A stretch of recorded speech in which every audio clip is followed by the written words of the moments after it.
spread the disease because I wanna. Gonna call all the shots from the nose and the knots because I'm gonna.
Yo, Dio! What's up, puppers? And welcome to another episode of The Cringe. It's a DooDoo spaghetti, and tonight I wanted to try something new that I've always wanted to try, and Artice inspired me. Artice did, to me, he did his first chatting / reaction / educational / enlightenment / sharing of the knowledge stream, and it was so good. Oh, hey Artice, how are you? You love the hives. I love the hives too. Ooh, I'll send you the file. What do they say? I'll disgorge you the file so you could play it for your streams too. It was a karaoke. It was a karaoke, and they don't have a lot of followers, but they posted on their site that it's okay to showcase their music, so they're doing it for fun. Oh, that is a great album too, and they came back. They're back. They did it was an interesting thing, Artice. They did what some bands now will do. I mean, they do concerts and tours like all around the world, but sometimes they'll do like a streaming only concert, and it's only short. It's only for like an hour or something like that. So they did. I was lucky. I just stumbled in on, I think it was maybe several months ago, that they did a what is it? They did like a streaming concert that was free for people who happened to know about it, and there was not a lot of advertising, and I was just randomly listening. I was just curious, and I was wondering, like, I wonder what the hives are doing today in 2024, and then there was. I was like, what? It's like it was live. I was in the only thing sad is I caught the last 10 minutes of it, but I thought it was the coolest thing, and not a lot of people were in it. Not a lot of people were in the chat. It was a YouTube thing, so I don't know if it was sponsored by YouTube and stuff. I think there was only like, you would think something like this would get like more than 10,000 people watching or more, but it was only like less than 1,000 people. So it must have been on the download. Oh, the death of Randy Fitzsimmons. What? I didn't know about this. Like, I'm not too deep in the lore. I haven't decided if I like that album or not yet. Might have to give it another listen to. Oh, who passed away? Was it the original? I noticed that they have a different bass player, and they have a different they have another rhythm guitar as part of the band. I'm not really sure, but But thank you for popping in, Artice. I wanted to let I'm letting the puppers know I want to try a chatting only stream about there's a certain drama happening in the VTuber community. Oh yeah, let me get this. Let me get you here. Wait, I wanted to do a song. Wait, I gotta do an intro. Wait, hold on, Artice, hold on. All right, guys. Take two. Wait, ready, hold on, ready? Well, all right, all right, ready, take two.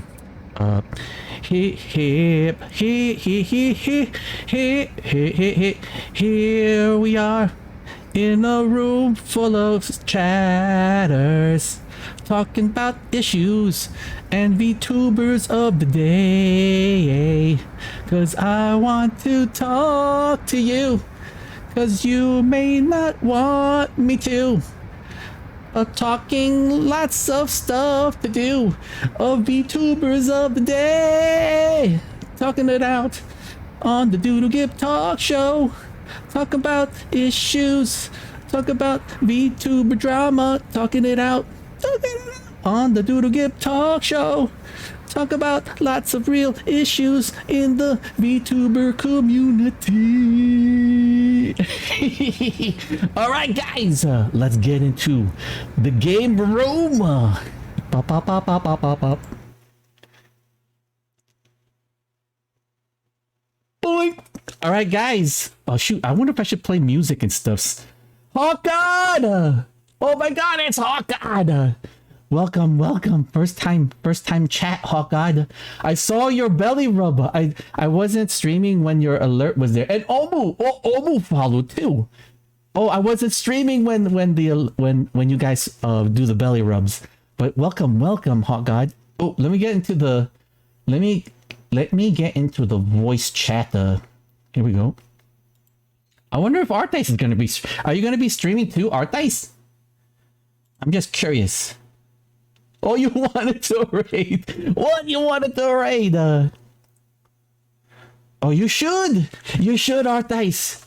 And where's Meowie? Where's Meowie? Meowie's she's got the rage. Meowie's got the rage. All right, so basically, there's something going on here. I could show it to you guys. There's the Selene thing. There was a great documentary. There was a great person who put the Selene drama, I think it's called Selene drama, right? What happened to Selene and stuff. There was a really good introduction to it by a reporter, somebody who reported it, and it was done in a very like what do you say, like non-biased reporting and stuff. But I forgot what it was. Yeah, the full story. I think this is the one, the Press Nusagi. And it was so, all right, I've been watching a lot of this stuff. I got caught up in the drama, guys. I gotta admit, I got caught up in the drama. And then, so we could do this. We could watch this really quick. Oh, I gotta get Artice in here too. But I wonder if you'll be able to see my stuff. If you'll see if I'm putting it here. Hold on, let me, I think it's this guy. I don't remember it's this. Wait, hold on. I think... Okay, I think it's this one. I think it's this one, guys. Hold on. Oh, we got commercials. We got commercials, everybody. Wait, I'll pause it on here really quick because I think this is it. I'm not sure. Niji-sanji's reputation isn't in the best of places. Oh, yeah, right yeah. now. This is the one. So this is the one. It's done in a way where it's so, like reporter style, you know, like it's something from the old school. But let me get Artice. I'll get him. I wonder if I should play some music in the background too. Should I play some music in the background? Well, technically, it would be nice. I should put some music. Hold on. Let me see. Should I put? Let me see. Should I put classical music like this? Like, welcome everyone to the VTubers Talk channel. I think this should be good. All right, let me invite Artice. All right. Oh shoot, I have my own Discord. I don't even know how to do the collab thingy. Well, you know what? I'll just invite. Oh, here you go. All right, should I show the thing? Whoop! I'm calling everybody. Wait, hold on. That's too crazy. Wait, hold on. I accidentally calling too many people. What happened? What happened, guys? What the flip? Wait, hold on. How do I just call one person? How do I do this? Oh, here we go. Okay, I could just call one person. You wanted to do the raid, Hawkeye. Which should I wait? I'll do this. Let me get. Man, you would think I remembered how to do this. I forgot. Oh, you wanted to raid Hawk God. Oh, by the way, Hawk God, your name, your branding name, Pierre Resistance. I am a big fan of Hawkman from the DC Comics, and your name, Hawk God 09. What the flip? It's awesome. You should be a VTuber, and your VTuber model should be a chicken hawk. It should be a chicken hawk. Alright guys, let me call Art Dice and test the call. Alright, enjoy this moment, then jump in when you're ready. Ready to start a call. Should I call? Is it okay to call you, Art Dice? Or wait, Art Dice could be setting up his stream. Alright, I'll let you set up your stream, Art Dice. I don't even know if Art Dice is streaming. Is he streaming?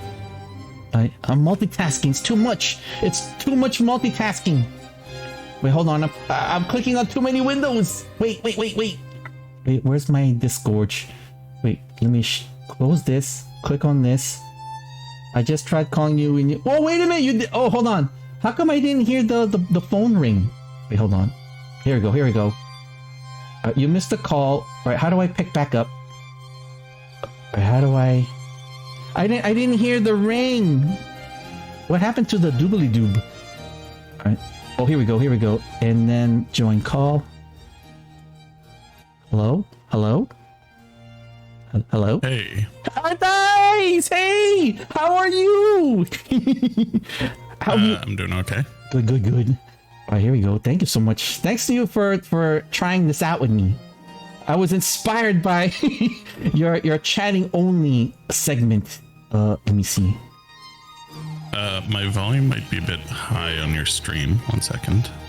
Well, it's pretty good. I adjusted according to like the ear holes, like my earphones. So if it's just pleasant enough, I'm assuming it's the same level for the stream, maybe.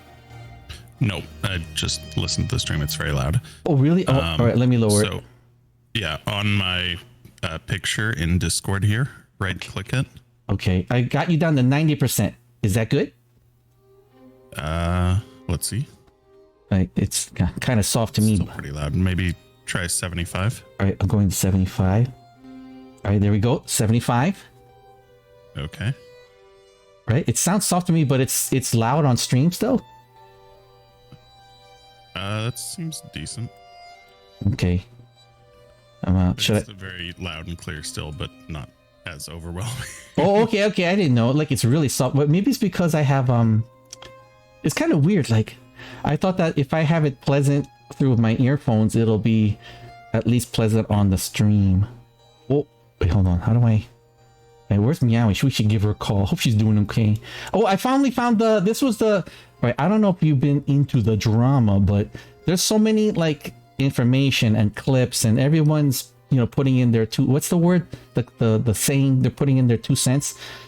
I found the site made by Depressed Nusagi, and it's done in kind of like a non-biased reporter-esque style, and I thought this was refreshing. And I have it up here just in case. And then where's Meowie? And then I hope that is the music, my classical music, too loud? I hope it's nice. I wanted to put something nice. Oh, and you asked me, for that Hive song? Oh my god, you'd have no idea. Like 3 days after work, I would normally do like about 4 hours. If I'm not streaming, I'll put like 4 hours, deep diving to try to find music that, that I'm able to use, but also has a permission saying that it's okay that you could like listen and use their music for like projects and stuff. So one, it's already a small percentage of like karaoke performers or people that just are quality, as close to quality singers and musicians, but still have that, you know, they're doing it for fun. They're not even big at all, and they just let you go, you know, do whatever you want with their music. So it's already really small percentage, but I'm able to at least find things like that. Hey, Break, how are you? We got this here. Right, so I wanted to give a catch up on what is happening with the issues here. But I guess, I mean, I don't even know if we should do this. I'm totally winging it, guys. I'm totally winging it, but I'm assuming maybe some people might already be aware of the situation. And then it's funny. I feel like Meowmasu is by far like the most in the know about what's going on. Yeah, she's definitely in the know. Wait a minute, you're so soft. Wait, hold on. I gotta figure this out. Wait, so How am I soft? like I have you at 75% on the Discord, and it's really soft, but it's loud on the stream. How do I reverse it so it's minimize? Do you have like gain in OBS? Game or in Streamlabs? I have. Oh, I see. It's I have. Let me see. No, I'm not capturing. Wait, how am I forgot how I'm capturing the Discord. I think I'm just capturing the Discord as a game. Oh, game audio. Would it be part of the game audio? Let me see. I don't think so. Yeah, game audio is only like for the game. But let me see. Or maybe it's because my classic music is too loud in the background. Here, let me. Here, I'll lower the classic background music and see if maybe that's what's happening. I have like music drowning you out. Alright, let me lower the 4 seasons. Alright, I'll put it at 35. Okay, I think I should hear you pretty good. Hey Hawkeye, how are you? Alright guys, here we go. Wonder where's Meowie? I wanted to have her at least give us. She knows more of the lowdown. Wait, where is he? Should we give her a call? I mean, she hasn't replied, right? So all right. She's asleep or something. I don't want to wake her up. Yeah. All right. So, I was wondering, like, there's this. Let's see. How do I make it like easy for everybody? So there's this VTuber drama that's going around, surrounding a VTuber named Solen Tatsuki, who works for a company called Niminanji, and she was terminated, and now she is using her original old model named Doki Bird, and is now on the YouTubes. And there's a whole, you would not think that there's any controversy, at all, but it turns out that she was like, I assumed, because I live in the United States, so a lot of businesses are heavily regulated, and there's so many things, where I work, for example, there's 2 levels of outside auditing, and then there's still a 3rd audit to make sure that where I work, there's no shenanigans, everyone's behaving properly, and all that stuff. So I assume that type of business, what's the word I'm looking for, Arthis? That business, not makeup, but the business setup, I guess? Is that the right word? I would assume that, that business template model is the same for all other businesses across the globe, but I guess not. Yeah, definitely not. So, I'm not familiar with Niminanji. Are they Japanese-based organization? I believe so, yes. Let me double check. And I also wanted to say thank you, because Arthis was the one that helped expose me to, you would think that it's an obvious thing where, VTubers are global. But for some crazy reason, I always thought, I naturally think nationally, especially like where I live. So I never really thought where it should have been a natural thought pattern, but I guess, you know, I didn't realize until Arthais exposed me to a lot of wonderful other VTubers across the globes and stuffs. You know, you helped me find like Bibu, Kobo, the HoloLive. I think that's right, the HoloLive VTubers, the Holo Stars, and Niminanji. Those VTubers. So I always assumed that they all work similar to the Visojo business model, where they're kind of like a, you know, mercenary for hire, and then if you don't sign your contract, no worries, right? That kind of stuff. Nisijanji is owned by Any Color Inc., a Japanese company. And then they're calling, I've been seeing a lot of things, but they're being called a black company, and I have no idea what that means. Like, would you know, like, some of the, like, what is it that is that just because that they're, to me it sounds like ominous, like they do shenanigans. It's just kind of like a exploitative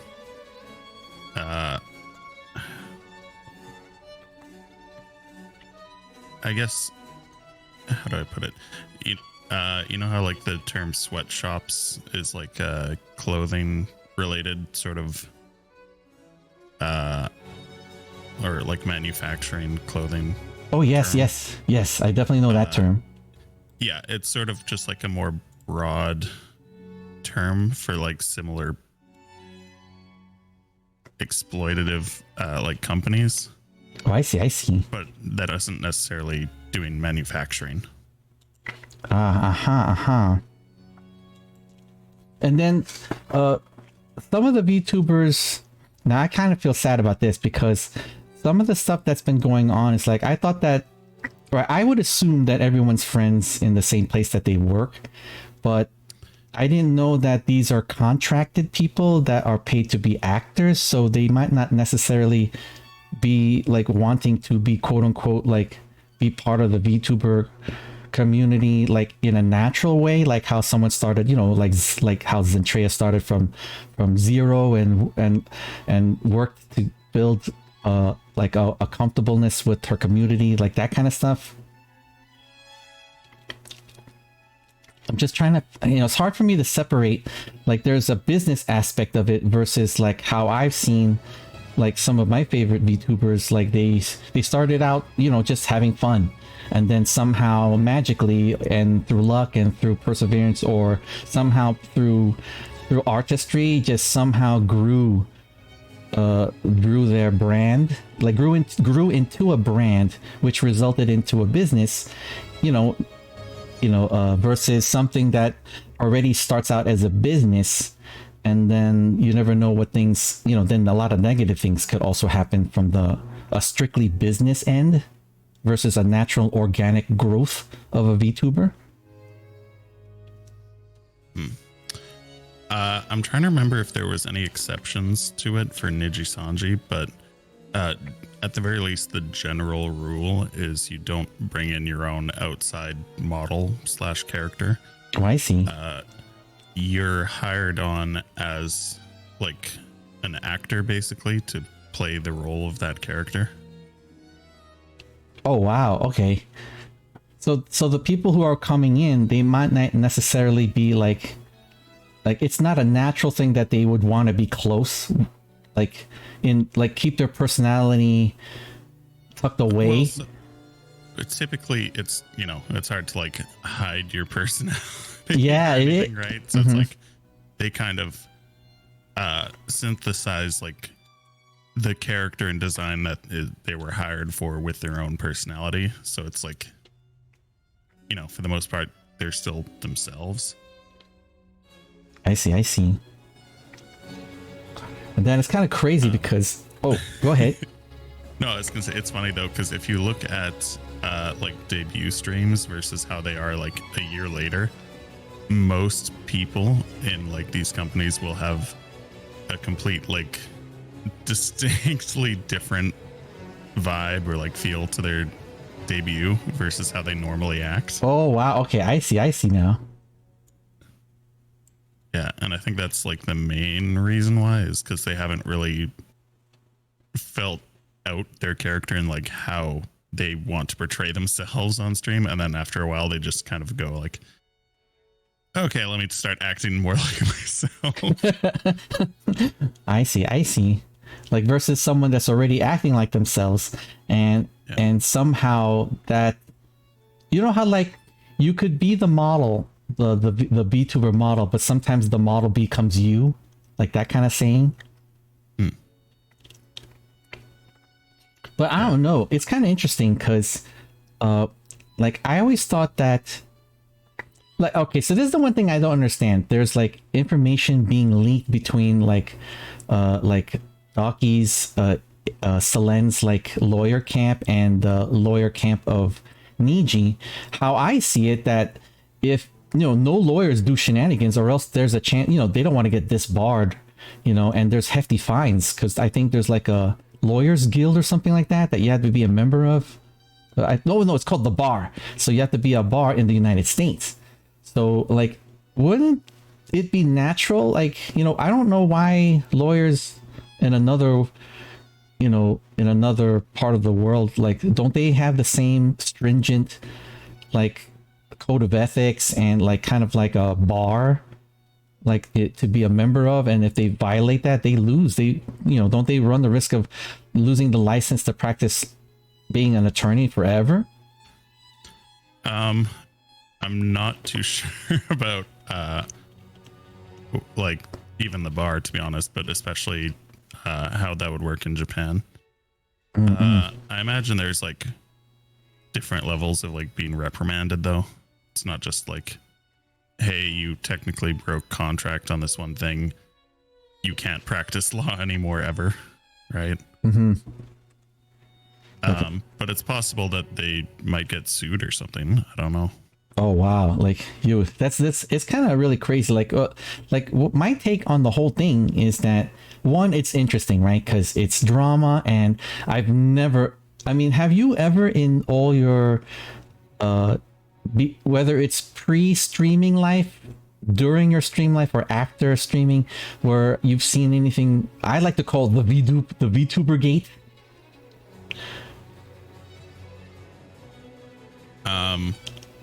I'm not sure. I don't think I've really seen drama on this level. Yeah, it's escalating too. I just saw some stuff early while eating dinner. I'm like, what the heck? Like, and a lot of A-list content creators, like I saw a reaction from Asmongold. I saw a reaction from Tectone. And these people, they're not known to be, like necessarily part of the VTuber community. They have friends who are VTubers, but these guys are coming at it from deep in VTuber communities. He's not a VTuber himself, but that's like one of the things he's famous for, is just like he's friends with a bunch of VTubers.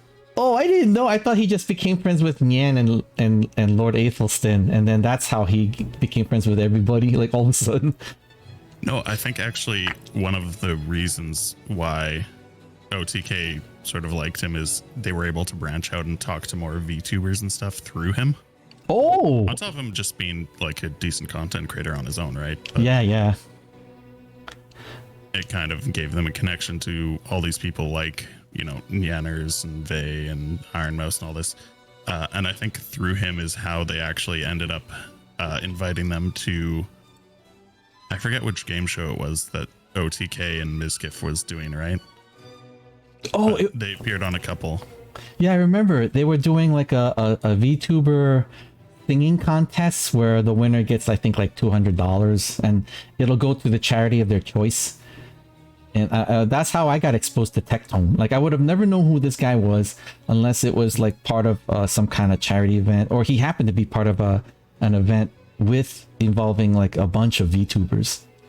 Yeah, I know Tectone does other stuff too, but like probably his two most, or like the two things he's most famous for is like associations with VTubers and like Genshin Oh yeah, the kid.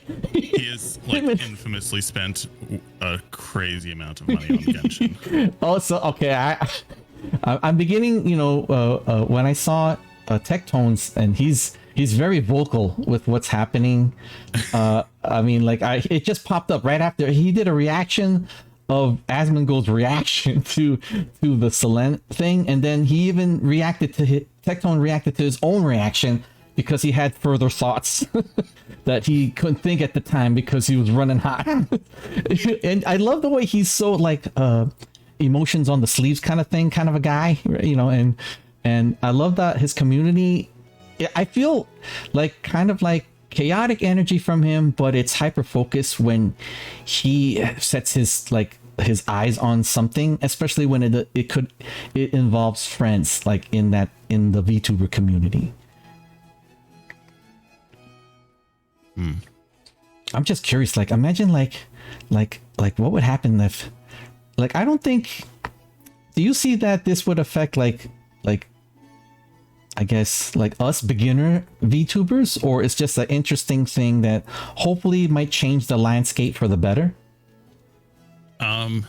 It's possible it could change the landscape. I don't think it'll be an immediate switch, but for example, like a lot of people, they're applying to sort of get a big break or something through like companies like Niji Sanji, right?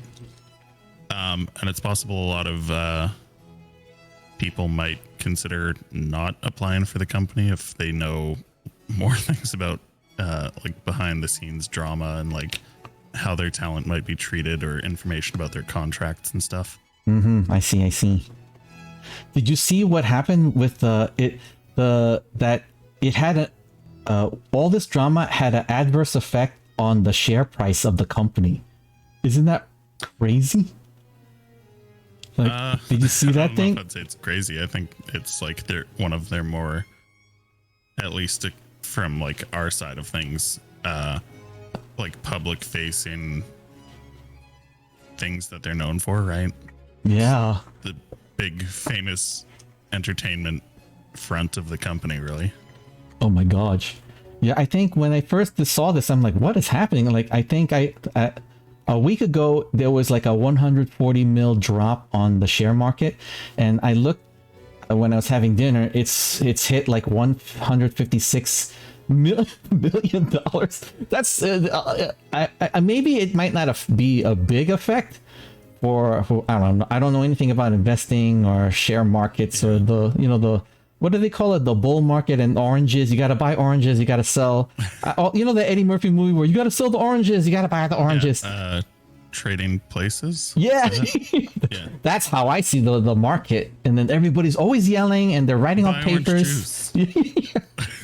So I'm thinking like, that's kind of crazy. I mean, like, I don't know if people are that, violent in the stock market overseas, probably going crazy, like, sell Niminaji, buy Niminaji, sell Niminaji, like, so I don't know if people went crazy, but I guess you can't ignore 156 and growing negatively in market share. That's kind of, I don't know, to me that's incredibly huge, but I guess to $1 billion or more company, it might be like peanuts maybe. Yeah, I don't think their bottom line is probably as affected as you might think by it, but the fact that they are just still in the middle of getting bad PR is not great. I don't know. You know what? Everything. It's possible their shares and stuff might continue to go down for a while. No, there was a point in all this where everything was fine, right? And then, like you could track it, like, like when before X event, everything was fine. But then after X event, then stock market started tanking. The other VTubers are throwing each other in the bus. Everybody's like finding out who, like it's like that one little moment. It's kind of like in that Loki where you got that one thread in the nexus of the multiverse created all this backlash for the company. I don't know whether to feel bad or not. It's kind of hilarious if you really think about it, because it didn't seem gradual to me. It was just like, okay, everything, she's moving on, and then boom, like something happened, and then the multiverse splintered kind of thing. I mean, so some of the drama has been happening like quietly in the background still for a while. Mm-hmm. I guess. How do I put it? There's like, you know, since the music video thing happened, right? Everything's just been quiet for a while. Yeah, I remember. Then some people left, and I'm like, I imagine they've been planning their departure for a while. I think the one that's a bit more interesting in terms of that is someone else recently. I guess she didn't even say she was leaving in a thing. She like hinted at it, and then they cut ties with her. If you've heard of Scarl. Oh yeah. If you on the screen behind you there at the YouTube, that's her face right next to Selene there. Oh. Nuxanor. Yeah. Oh wow. So she's got through some drama too.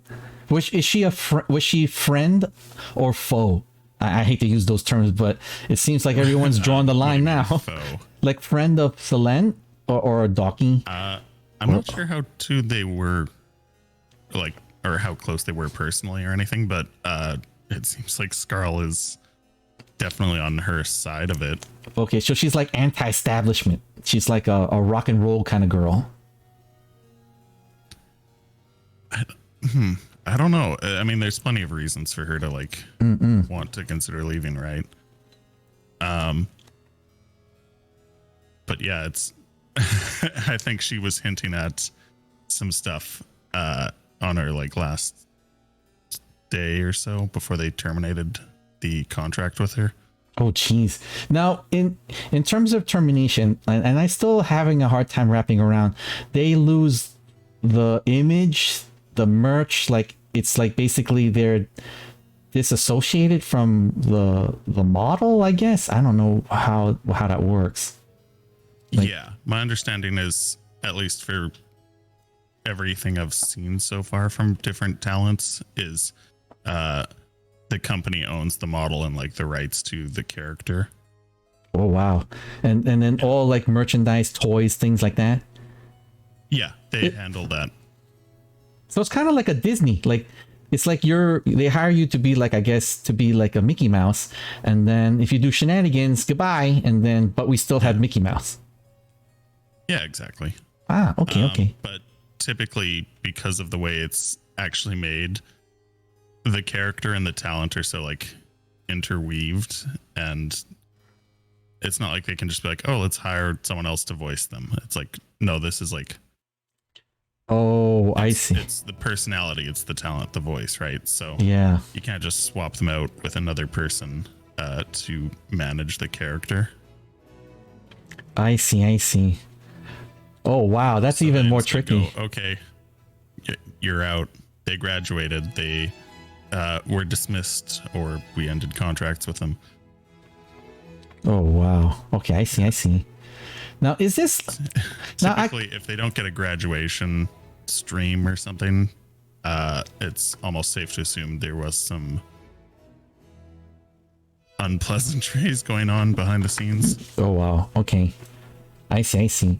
And just in case for people like watching like the VOD later on, like would you say a graduation is kind of like the business, a formal business way to say farewell to the brand, the character, forever, I think, right? They won't make any more toys or merch using that character at all, like, because That's a tough call, because I mean, the company owns the rights, if I'm not mistaken, right? So if they wanted to do merch still, they probably could. Like if there was like a generation of stuff and they were working on merch in the background, they might not have a problem. They might still release it.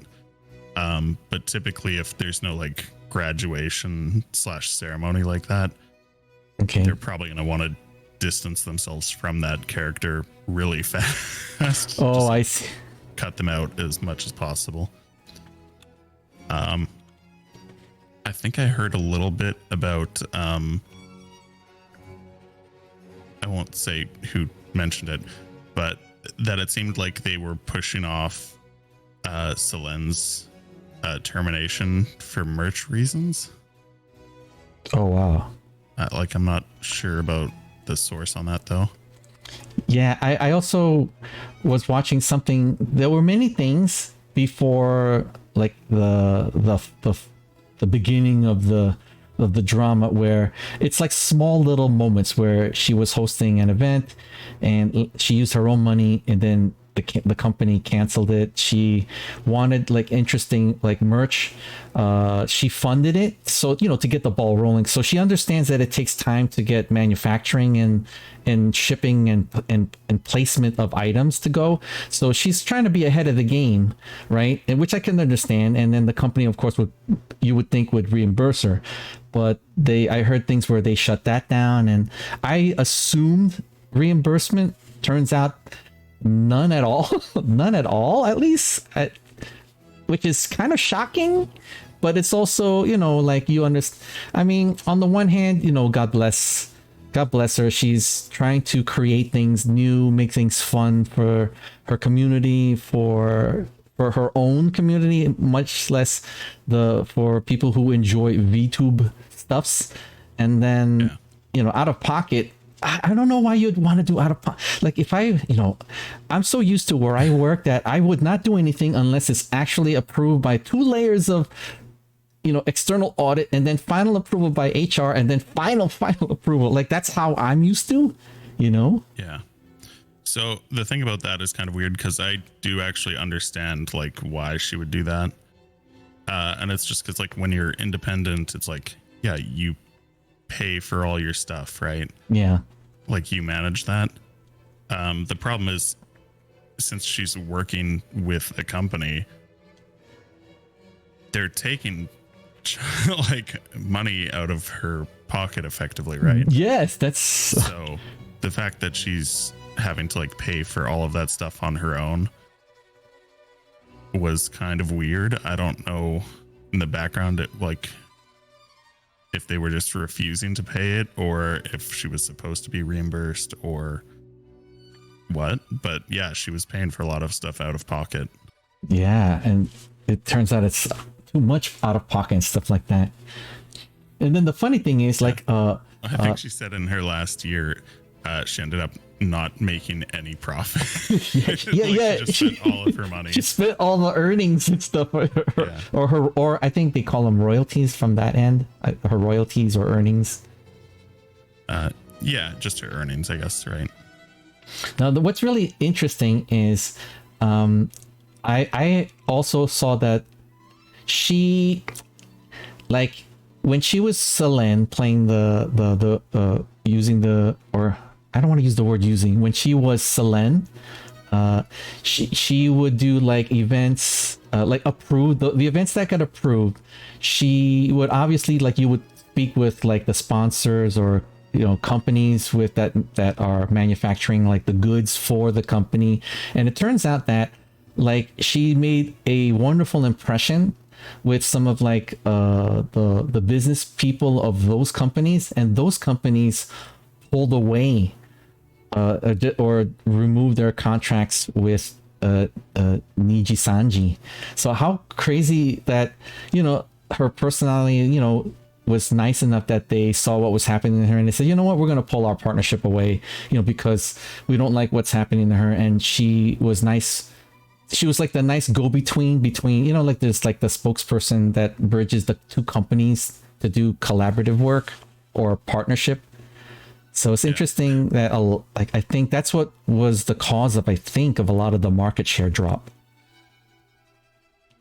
I feel like Selen, just as someone who didn't watch a ton of Niji Sanji, like I'm familiar with some of the talents. I feel like she was probably like the most famous in terms of like shooter games, like what was it? Apex. She played a lot of Apex. Oh my god. He's a beast. Yeah, even if she wasn't the best person at those games, I'm just assuming she is, because she was probably like the most famous Apex player that was in Niji Sanji. them kind of being really harsh with her and stuff publicly probably made certain companies be like, we're gonna go away and like maybe just do side deals with her separately or something. Yeah, it's interesting what you say, because you know how like there events happen that she can't control, but because she's made like a wonderful impression with lots of members, whether they're an employee of a company who liked her, and then of course that information leaks up to like management of that said company, and then those companies, it's funny how those companies, like she didn't plan to have like these amazing companies like partner with her alone. They chose to, let's just, we'll talk to her management team because she seems like a really nice person and she'll be wonderful for as a representative or for X company, Y company, right? It's not like she went out and did that. It's that these companies are choosing, they're making a choice. And most companies, they want to make the profit, right? They'll be like, oh, I'm sticking with Minaj, I'm going to make millions. But it's really nice. It's refreshing to know that big companies are like, you know what? It's like, imagine like Honda, saying like, you know what, we're going to partner with Arthice because, we don't like the way the other company's treating Arthice. And that's crazy. Isn't it crazy? Like you didn't choose Honda. Honda chose you, Arthice. Like what the heck? Well, what can I say? The Honda Civic is a great vehicle, and paycheck please, Honda. Oh, I wish Meowie's here. Meowie's the most vocal about this whole thing. Oh, yeah, we got Honda. We need the Honda sponsorship. Ho ho. I would love to have a comic book sponsorship. How crazy would that be? We can imagine DooDoo Spaghetti Comics. Whoa. That could be pretty cool. Like in the style of Dr. Seuss, like Dr. Do. Dr. Do. And my little poetries, my sussy poetries. And then you could have the Dear Generates music, like your single. It's a song in homage to the Dear Generates. Ooh, that would be a good pitch for you, Arthice. You could write a song like a rock song or like a grunge song. Like a grunge song that is the theme song when you open your starting, and it's your branding song for the Dear Generates. Whoa, that would be so cool. Be like da na na na na na na Dear Generates, da na na na na, like that kind of stuff, maybe. Or like high musical composition talent is lacking, but that could be fun. Oh man, that'd be fun too. And then, I see. You know what? All right. So, who brought you to this drama? I gotta admit, it wasn't me. It was just the curiosity of Meowie. Meowie, wake up! Meowie's been like sending me like messages, like she's been disgorging me and then disgorging the group. But it started out with me, and then she'd be like, "You gotta see this! I can't believe this!" And there's angry face emo. And I'm like, "What the heck's happening?" So I would like pop it on. And this is how it started, right? So I pop it on, I'd be like, oh, what's going on here? And then 2 days later, I'm like tired from work, and then all of a sudden I'd see you pop in the group chat. I'll say, and then all of a sudden she'd be like, oh my god, could you believe this? And then a link. I'm like, what? So Meowie, you got me into this. I've been passively following what's been going on because like there was the drama about Selen's cover just kind of not happening, really, like how it didn't get permission or something, and she had to remove it and then told people to re-upload it. Oh, that's right.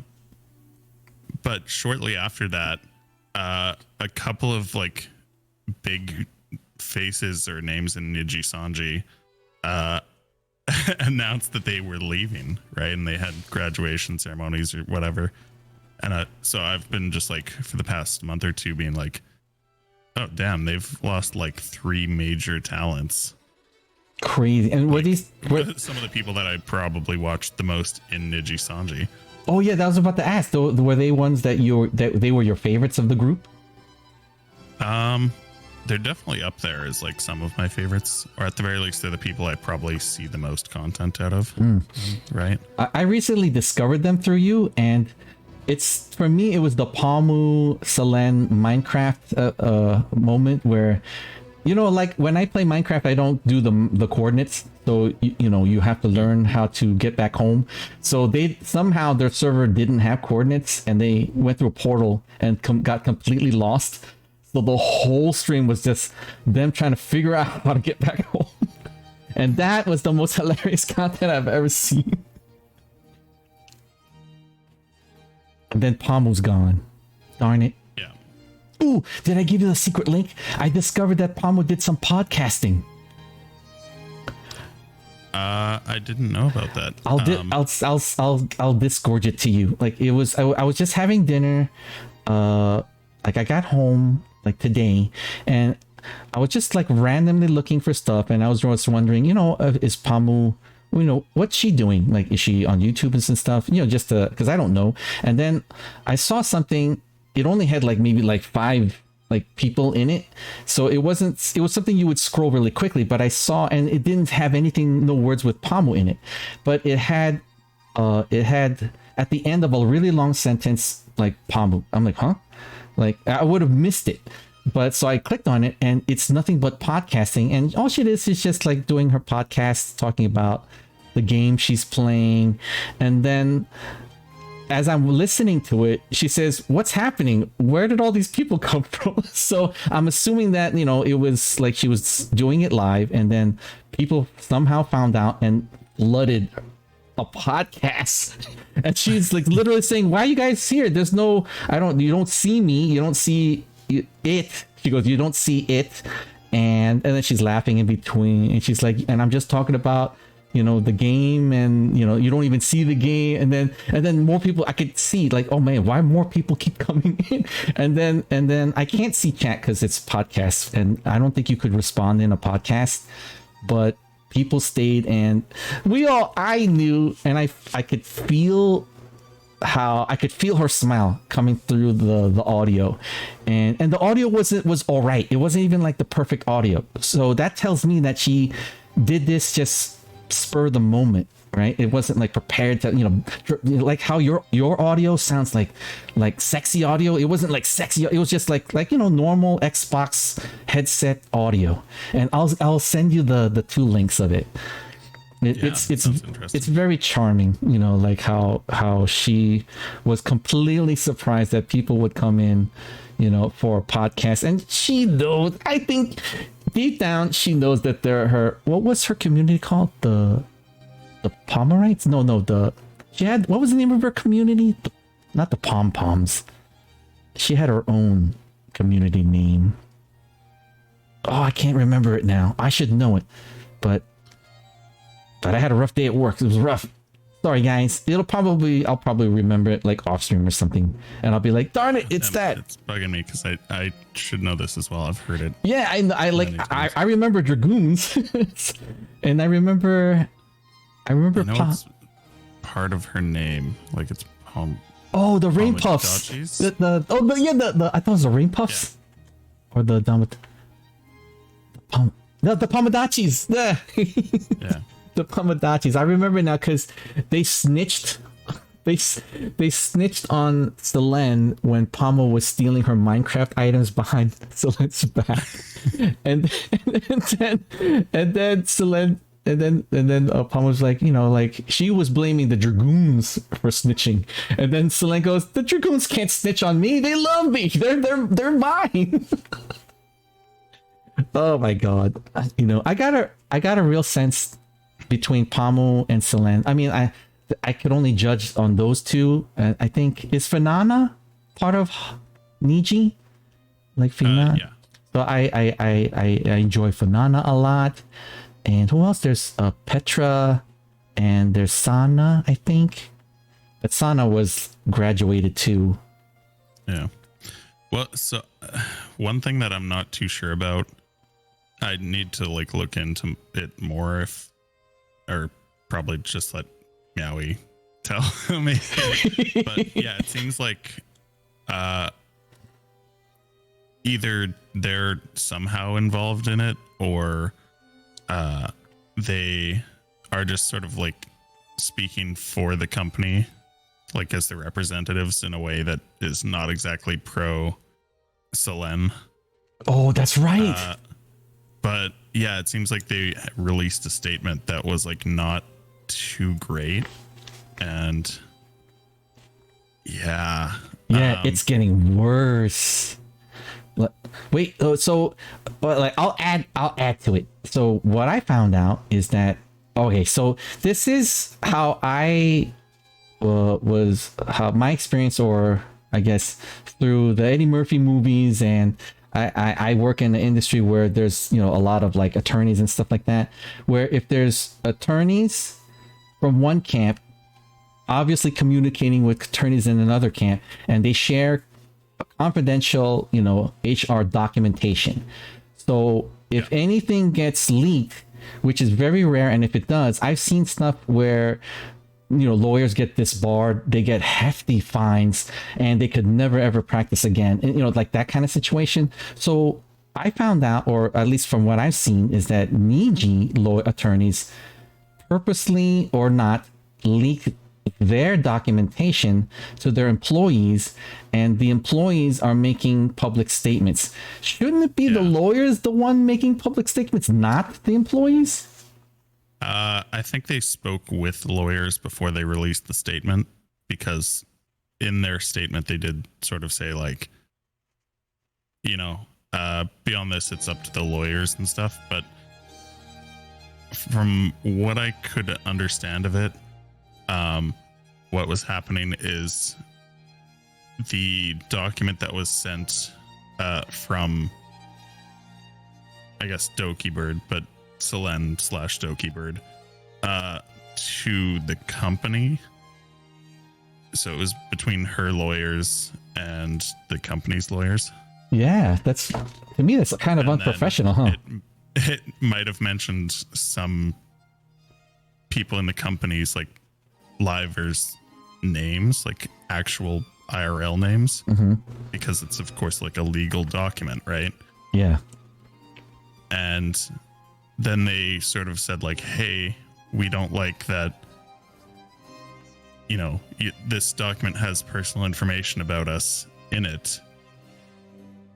But if the personal information is just their names and stuff like that, it's like, well, yeah, it's a legal document. They can't just be like, oh, it's Vox Akuma. It's like, no, you're talking about the person who's portraying that character. Yeah, the employee. Yeah, exactly. But that's in private. But if it's like a private corporate document, that makes sense. Yeah, I would assume that everything handled between the two lawyer camps, it's all, you know, it's supposed to be confidential, and it's under, you know, protection. Meowie, you gotta get in here, Meowie. We're doing some discussions. Meowie's here. She's the most. Oh my god, she is so vocal about this. Oh my gosh. Oh, wait a minute. Oh, I know that you're a big fan of Hasanabi. And or at least his. I watched some of his stuff. Or at least I used to watch more though. Or at least how he does his like political content creation, like his techniques, and like it inspires you. And so I've been looking for any Hasanabi, like he, you know, you would think he would jump on this because it has something about business, unethical. He doesn't follow any of this like VTuber drama or anything. He might talk about it after it sort of resolves. I see. But even then, it's not like his interest generally. Yeah, he's more. I think he's more like, you know, what's happening in like with the terrorists, or what's happening with, you know, armies moving into another country. You know, like that kind of like really big events, huh? Yeah, he's like a political streamer. He might talk about it if it's relevant or something like that. But yeah, it seems very much not his part of the internet, or not his wheelhouse. It seems like it's mostly drama surrounding or tied in with legal stuff. So it's like you need a lot of knowledge to really follow most of what's going on. Yeah, that's true. Here, let's do another call or something here. While you're doing the call, check out some of these headlines for some of the drama. It says here, Docky Bird versus Nisi Nanji, a civil war, but it's done in the comic book format of the Civil War comics, where it was, you know, like the Tony Stark versus Captain America, like that kind of style. You know, Nigen VTubers scared, revealed documents not intended to be shown. You know, the abuse got worse. WTF? Docky Bird's an image of Docky Bird and Selene. And here's one from Tectone. The Docky Bird situation got even worse. Leaked private information.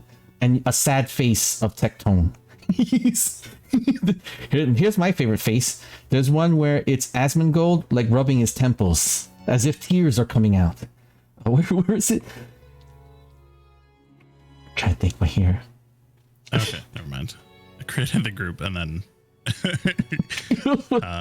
Miyamatsu is good for today, it seems like. So we're just gonna keep spreading misinformation because you know way more about what's going on. I'm trying to see what's happening. Yeah, but I'm thinking like why? Like I always thought maybe Gunrun might make a statement, but I guess they don't really. It's none of their business, and they're not really doing anything like that. But I was wondering, like, because I saw before all this drama that there are people who, of course, like, oh, we don't like Visojo, we don't like this. But then when I'm looking at their business model, I mean, I would be so happy to keep DooDoo Spaghetti, right?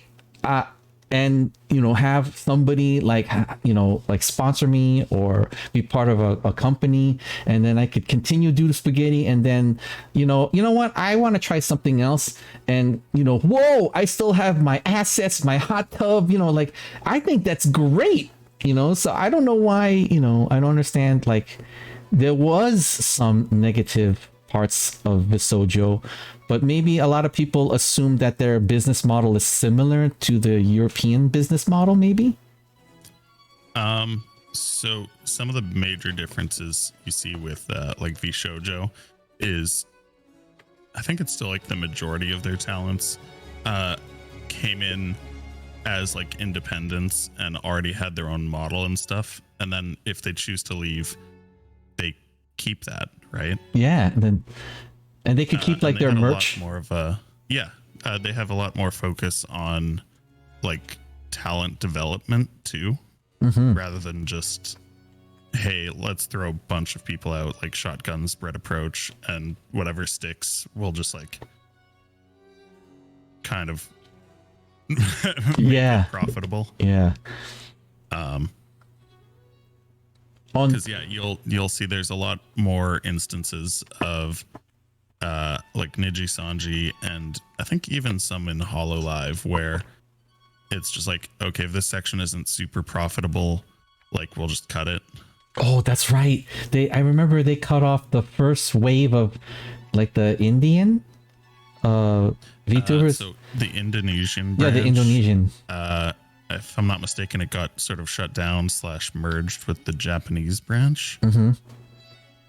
So a few people, I think, basically managed to get over into the Japanese branch, but the majority of that just got shut down. No.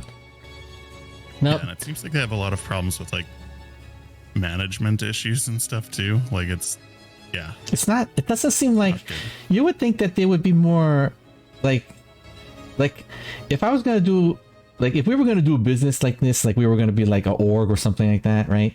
Like we would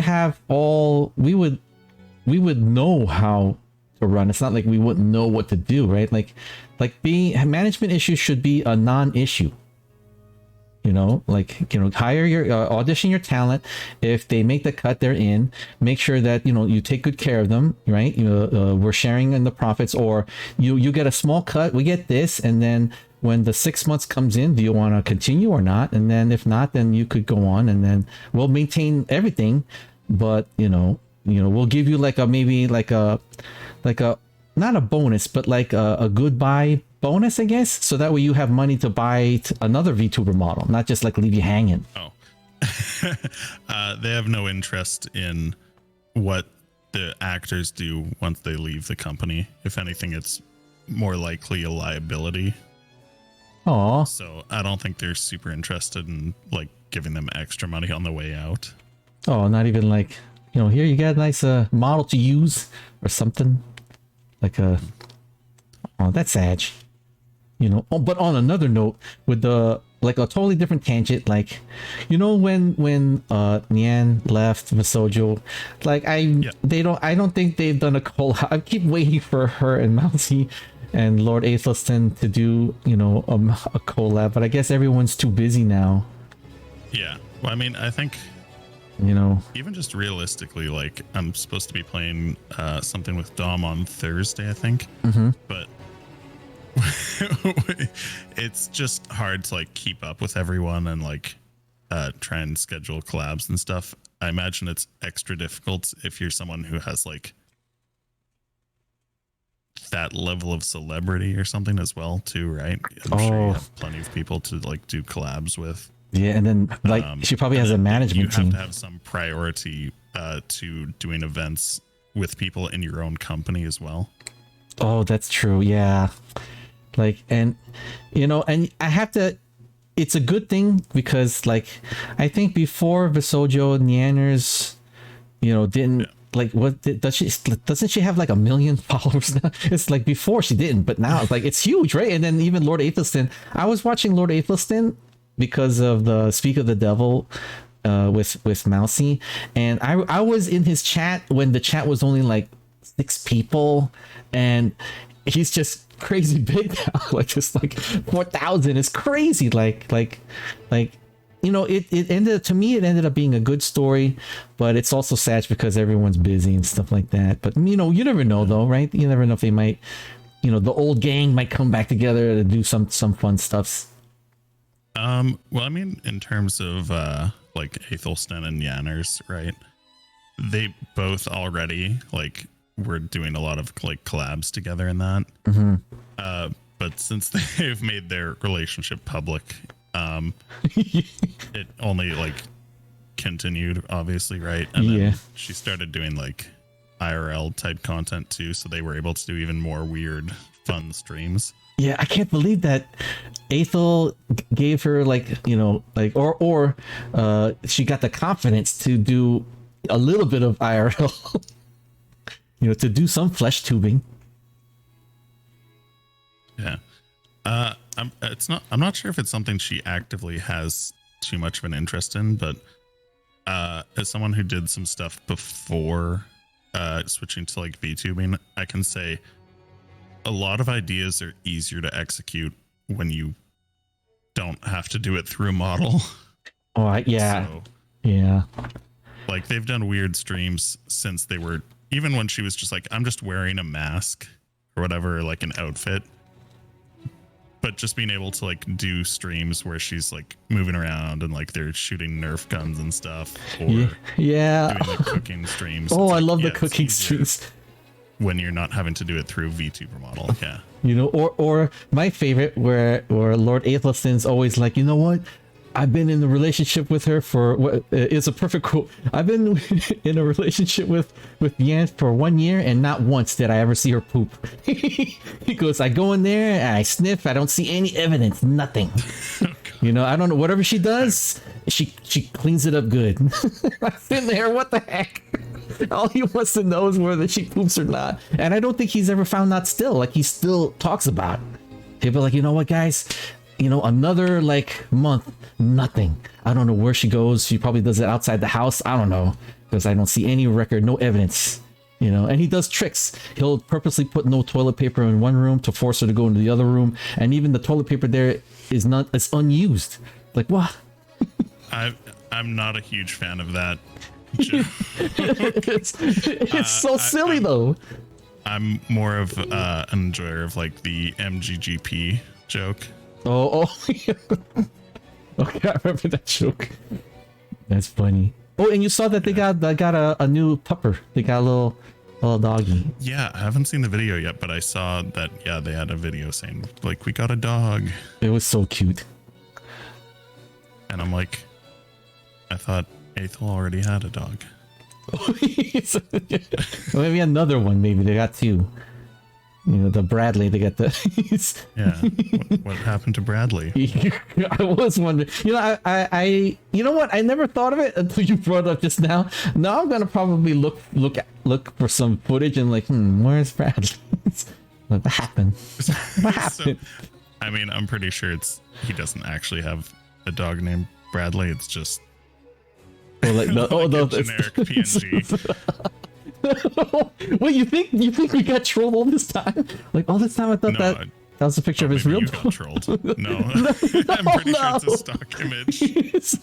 Oh my god, like that's the joke.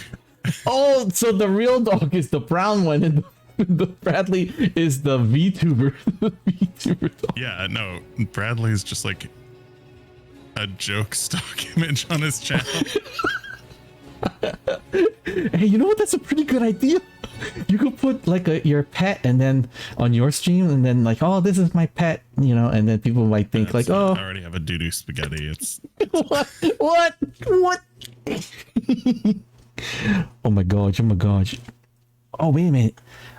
Let me know if I haven't been keeping track of the time. Let me know if you want to wind down and stuff like that, because and I feel like I'm so disorganized. So I probably have to wrap up within the next hour. Okay, and I want to apologize. I went in this just spur of the moment.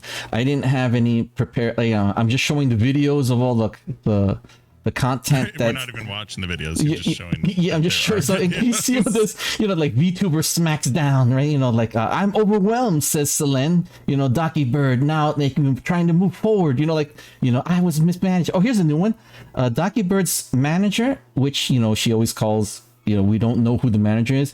Was a manager of XQC or managed as XQC. Yeah. So this manager. Because I was worried if formerly managed XQC. I think they said past tense. Oh wow! So her management team understands what's going on. Like they know what's happening, right? They literally know what's happening with the lawyers and stuff. So the next thing. Gar, what do you mean, Maui? We were like, oh, it's gonna be the three of us. I guess we're waiting on you. Well, I didn't want to show the things. I just wanted to show these here, and then we could discuss it, or at least, do my first ever chatting. It's kind of, I mean, I feel bad, Arthice. I hope it's entertaining. I'm having fun. I want you to have fun. I'm like, I don't have stuffs, and this is my first time.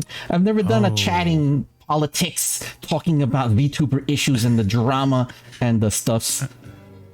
I mean, in the one sense, like everything is political, but also I would not consider most of this to be politics. No, the VTuber politics. They might even have a new. Yeah, a little bit. We should come up with a new pitch. Like VTuber plus politics. How would we make the new brand called? Volitics? Tubelix? Why not watch Mugen? Tubelix? Who's Mugen? Who's Mugen? No, you don't want to see Tectone? Here, he's all hot under the collar. Oh, you'll have to lower the volume though. Oh, for the VTube? I mean the VTube for the Tectone. He's very loud. Oh, Tectone. We got all this here. We got Selene and stuff like that. I'm excited to see what happens with a bunch of different people here who have left the company now. Because let's see, we've got Pomu. Oh, Poma. I'm waiting for Poma to come back. She is just so sweet. I don't know what she's doing. I don't think she's going fully offline or anything, though. I think she's probably going to do something. Oh, I have to definitely give you the link to the podcast. Oh, my God. Oh, yeah. For sure. I definitely. Oh, it's just. She is just. Like, when when you're doing audio only and you don't have to, whether it's true or not, you don't have to over exaggerate your personality because there's no camera, right? And all it is you're just talking. So just hearing her personality through the audio come slowly out as people start flooding in when she clearly did not expect, maybe 3 people on the podcast listening, right? Not oh, we got another 100, it seems like a lot. It was overwhelming her, but in a really fun way. And she was having fun. And just hearing, her tiny little heart, it was really refreshing. And it made me miss the situation. You know, I appreciate the situation that she was in her time in the company, and then of course it's sad what happened. I still don't know if it's, maybe I'm just over dramatizing it. Like maybe it was just a amicable split, or something that she needed to just like find herself again, kind of, like when you're always sharing yourself with the world through a high profile company, you kind of lose a little bit of yourself, and then maybe she's finding her way back, and then we'll see her hopefully maybe in the Sojo. Yeah, that's my hope, is honestly just that every single one of these people join V-Show. Oh my god. But I think realistically, what is that now, like 4 or 5 people? It's like, yeah, I don't see them just bringing on like 5 talents at once. Yeah. And what's interesting is, like, I know there's probably going to be people like watching the VOD and stuff like that, that know more about, like, whether it's a good thing or a bad thing for Visojo. But I think the business model, I got to give it to, who's their manager, Gunrun? Like, he's grown the business by being kind to his people. He's the CEO. Yeah, he's from what I hear from pretty much everybody, he's very kind, right? He's very he's empathic, and he runs the business. He doesn't sit in the chair. He actually will go out and try to get things done, as well as watch the operations of the business. And of course, they need to have profit with merch and things like that. But his technical expertise, his humanistic empathy, common sense, how to treat people right, and then the business know-how, having meetings and of course, letting people know that we have, here's the schedule that needs to be run, all that ties up where I think it's a really great business model. And I think it's grown, like, who knows, like, I wonder if he even expected to have a company that just is slowly growing and stuff. And having Henya, I think it was a great catch. AKA Pikami, for those of you who don't know. Pikami, yeah. Like, she is just darling. And what the heck? And she wears her emotions on her sleeves. That's very refreshing. Yeah. So it's weird. I feel like Gunrun is an interesting character in itself, right? Because it's like he started off, maybe not even started off, but like his role sort of started off with him working at Twitch for, it wasn't quite a decade, was it like 6 or 7 years? Oh, that's right. Yes, he has has background knowledge, like the inner workings. And then he started VShojo, right? And he got together with a bunch of like of these VTubers and created this agency. And yeah, it seems like he was really involved with it. I think even like very shortly before she left, one of like Yanner's last streams within VShojo was literally her IRL hanging out with Gunrun all day. That's right. I remember they were doing karaoke. Yeah, you just don't get that with any other sort of company, right? Like, she literally was just like spending the day with the CEO of the company, hanging out and having a good time. I remember that. Oh my god. they were drinking at the karaoke. Point, they were already talking about like, hey, I'm going to be leaving the company, right? Yeah. I mean, like, they behaved in a way where you would not think anything's happening, but we already knew. But it's just nice to know that there's like a mutual friendship. If whether the business is not going to be there, but the friendship is there. Yeah, I do think there are problems with that sort of way of running a company as well. Mm-hmm. But it just seems so much more like sincere. Yeah, better than Niji. It's like better run. Like so kind of like opposite a black company, like a white company. I'm not sure if that's a term or like. No, I wanted to create something. Maybe, imagine like we go viral, like we're coming up with these new terms like politics. We're talking about politics. It's VTuber politics. Dude, we got to start coining that term, Arthice. When you talk about VTuber drama, you have to use the word politics at least 3 times in your stream. And it would be funny if one day we're watching randomly like videos or whatever, and then they mention like, oh my god, the politics is, we'd be like, hey, we started that. You know what? Let's start it. Let's see if it catches on, right? We're talking about politics. VTuber politics. I'll let you take that one. Oh my gosh. Oh my gosh. Yeah, so you know what? I mean, oh my god. I remember when I first met you, I was barely like, I was already into the aware and part of Haruka's community, but I was just beginning into the Nyanners. I was just beginning, it's kind of interesting, like where we began, you and I, like, and where it is now. Like, I know so much more about like the artistry of VTubing and the people in it, from the most extreme. I would consider Nux is kind of like an extreme VTuber, to the sweetest, which I would like call Henya, and everybody else in between, like all the different flavors of VTubers. I don't know if I would say Nux is like too extreme. I think he's, and I say this in the most respectful way, a degenerate clout goblin. That's perfect. But like it's like a positive quality with him, right? Yeah, it is. That's his style. Yeah. But yeah, there's definitely like different flavors of it.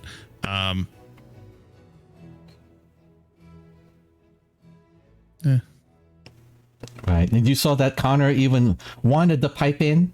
There was a little, like a 3-minute video, and he literally says, I can't legally talk about this. And then he mentions a little thing, and then that's it. Yeah. So it's probably different for some people who personally know within that community, like they're friends with some of these streamers, right? Mm-hmm. Connor might also know a bit about what's happening on like the V Shoujo end of things, if stuff's happening there. Mm-hmm. Just from being like good friends with Iron Mouse. Honestly, I really hope there's some amount of miscommunication, and I enjoy Enna Alouettes. Oh yeah, me too. So it's like, fuck, I hope she's not actually like tied up in this drama like in a really negative way. That's true. Yeah, unfortunate. Yeah, and what an awesome name, like huh? There might be some, but it's like I'm just being very, very hopeful and being like, please don't let that be the case. Oh my gosh. Yeah, like look at all this. There's so much. It's like it's not stopping. When I refresh it, right, it just goes crazy more. Yeah. Right. So like how many times does Tectone have to? That's just 3 videos. Like just like talking about it, and they get Tectone's big they, into VTubers. They get longer too. The first one was like 10 minutes. This one's 24 minutes, and I think there's another one that's like 30 something minutes. I'm not super familiar with like his ex-wife, but I know she was a VTuber as well. Oh, I didn't even know Tectone was married. Yeah, so he used to be, and around the time he used to be in Canada with his wife, and then he joined OTK, right? So it was like, okay, he's moving now to the US with his wife, and they had some issues with like citizenship and like immigration sort of thing. Aw. And I'm not sure how much of it was tied together with them splitting up, but yeah, they separated and I think got a divorce. Oh. Yeah. Like was it a long marriage? I'm not deep in the Tectone knowledge. I'm not sure.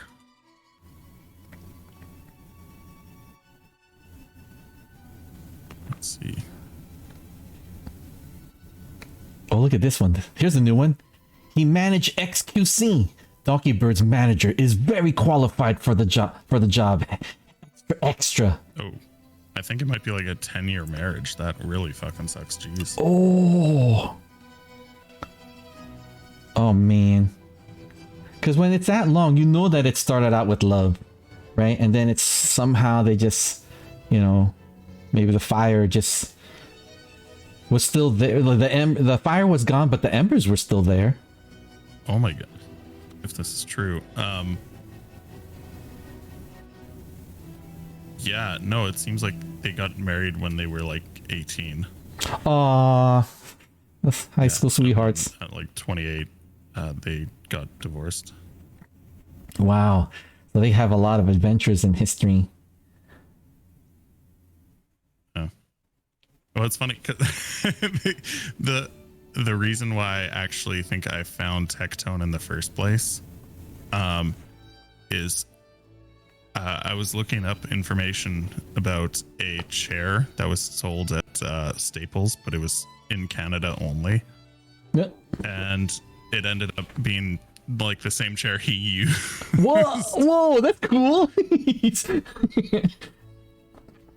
Oh, that's pretty cool. And so that's like one of the first things I like learned about him is like, oh, so here's this streamer Tectone, and he has this chair I'm trying to get my hands on and buy. Oh, whoa. And after about a year and a half, I switched it out for a cheaper chair because it's not that good. Oh, it's not? It's comfy, but terrible ergonomically. Oh, the chair I use is it goes as high as the middle of your lower back because I like the pressure on the lower back. It like if the lower, for me, it's crazy. If I have pressure holding me straight from the lower half, the top half automatically for me becomes straight. Like I don't need to have like my whole neck to my tailbone like propped up. So I have a really tiny chair. Yeah. Oh my god. I can't emphasize how much I lucked out. I for the most part I've been using just like an IKEA chair. Oh. And no, it gets better. What happened for me is my uncle, I guess used to be like a banker or something. I don't think we were ever like super close. It's my dad's like closest relative and like good friends. And one day he was just like, oh, I'm getting rid of my old chair. If anyone like wants it, let me know. And he said that to my dad, and my dad sent me a picture of it. And I'm like, yes, I want this chair so badly. And fuck, what's the brand name of it again? It's literally like the same chair that like Hassan has. It's the they're like really good ergonomic chairs. Oh wow, okay, I have to look. IKEA now, huh? No, it's not IKEA. The one I had before was an IKEA chair. But the one you have now, Hassan, and you know what? I could just pull up Hassan. We'll see the chair. Oh, well, here's a new one that just popped. Yeah, the Herman Miller. That's it. Oh, let me write this. That's the company. I'll write this. Herman Miller. The Herman Miller. I think this chair, if you get it new, is like over $1,000. It's crazy. But it must be. Mine's like used, many years old, but it's like it still works. It's a chair. But it must be so comfy. It's pretty comfy, yeah. It's just that it's really good ergonomically. Oh, here's one that just popped up 3 hours just ago. Extra betrayed by her co-workers. What? What the heck? Look at this one. I like this one. The end. Man, I can't wait until we become really big famous streamers so I can betray you and make news. No. I had dreams. Oh my god. You know what? I might as well tell it now. I always have I have these dreams where like I would raid you with like 20,000 people, and then to try to like as a surprise and stuff like that. And then every time it got bigger, I would just like out of the blue I would pick, and it would be on your like your politics streams, like your talking streams. So it's not no games, right? And then I get my audience like, oh, he's gonna play games, and then you're talking about the deep subject matter, but they stay, you know. So I always have dreams where I'm like we're all already like, you know, because it's happened. It's in the multiverse. We're all like, you know, have our own branding, and then it's going to be a little bit sad because we're too busy to collab. So the only way to do that is to do shenanigans. So I would do forced collabs where I would like force raid, and then we end up playing games no matter what. Because both communities are there, right? You can't say no to both communities. They're all mashing together. Yeah, Meowy's in chat saying, "Oh, you dream about Arthas? Oh my!" No, not just I Arthas. like It's how you you're saying that like you don't also dream about me. Come on. You know, it's also with you too, Meowy, and then Doms. Oh my God! For Doms, I would be like, you know what? Doms is in the middle of playing like his League of Legends. We gotta like crash. We gotta crash him. So we would do all that stuff. You know, I don't know, like, because in another multiverse, it's already happening. It's already happening, guys. You know, I totally believe in our different choices branch out like a time. I mean, it's gotta. I mean, the theory of time, it's just has to, right? Like, there's going to be a time in a world where, you know, we lost World War II. There's going to be a place where, you know, we didn't pay for the Alaskan pipeline or something, you know, or what if we didn't buy the Louisiana Purchase and the United States was never bought and it became a French country, like the whole area became French, you know. Imagine having French people be part of your country, like Canada.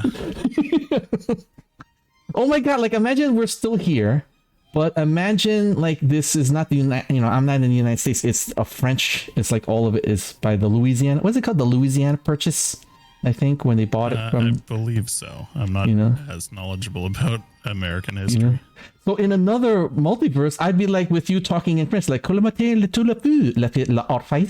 and you'd be like like that. We'd be talking about Selene, like Les Selene. I mean, as a Canadian, I didn't understand what you just said. No, I'm just making it, you know, like just pretending, like imagine, like, you know, it would sound like that on stream. Like, you know, like, voulez-vous, les Selene dramatique, you know, volatics. Meow, you can 100% learn French. I've seen you do your Meowy, pop in the stream, pop in the voice really quick. We need to get I want your point of view. You know, we're talking about volatics. Or is it volatics? VTuber volatics? Not allowed. Oh, Meowy. You know, I think she's sus. I think she knows everybody. She's friends with everybody. Just read the DM in the group. You'll understand. You're probably not getting a notification because you have OBS open or something, or Streamlabs. Oh, I didn't know. Okay, hold on. She was disgorging me. Oh, I see. Oh, I see. Yeah, I actually also have OBS open, so I didn't see it right away. Okay. But we're not making fun of anybody. We're just like, you know, chatting, talking about stuffs. You know, like it's our version of Speak of the Devil. You know, we should come up with a brand where we could do these, like, you know, time to time. Just talk about stuffs and things like that. You know, like pick a V2, pick your brain. We could call it just picking our brains. I don't know. Something's got to be cooler. I like talking about volatics. You know, it's time to talk about the volatics. Wait, what's this? All right, I'm looking at all this here. Oh, there's Fall Side. All right, Fall Side interviews. Sayu, Niji, bad. Shut up. Says the artwork. You know. Oh wait, were you there when Docky Bird was streaming she was gonna do her Neopet stream and had to cut it short? Right. I watched it. I didn't get to see it live. Oh, I was sitting there, and then all of a sudden, like, what happened? Her demeanor changed, and it's like, you know, guys, and then all of a sudden, like, all these things started popping up all over the place. So she had to cut the stream short to prepare for what's happening. That was she'd probably been informed of the statement that people made. And I was like, because there oh, was the short video that multiple like livers from that company released, yeah. which of course meant that she pretty much officially knew that they leaked information about the document she sent. So Oh, and then she cut it short. I could understand, because probably, you know, prevent people who don't like her to try to be toxic on her stream, you know. So it's a kind of a way to protect yourself, and you know, her fans understand, her her dragoons understand. yeah, I know there's a weird thing with like drama where you're gonna get increased viewership temporarily. The problem is, I've heard them referred to as like drama frogs. Oh, So people like come in and like specifically watch your stream just to like clip things and all that, and then once the drama's dead, they leave. oh, And like that's the main reason they're there, is just to try and like farm drama. oh, the drama farmers. Yeah. Ooh, that would be kind of a cool stream where to see if we could do some drama farming. Oh, I would not encourage it. no, I mean, like for me, it'll be like, look, guys, this person is eating frog's legs. Whoa, what drama? Oh, like that, you know, like gross. I don't eat frog's I mean, if legs. they're French, that doesn't seem that weird. Oh my god, somebody made a tier list of VTuber drama tier list. Extra VTuber drama tier list of 2023 to 2024 edition, featuring Rima That's like a full Evenstar. stream What? rather than a segment.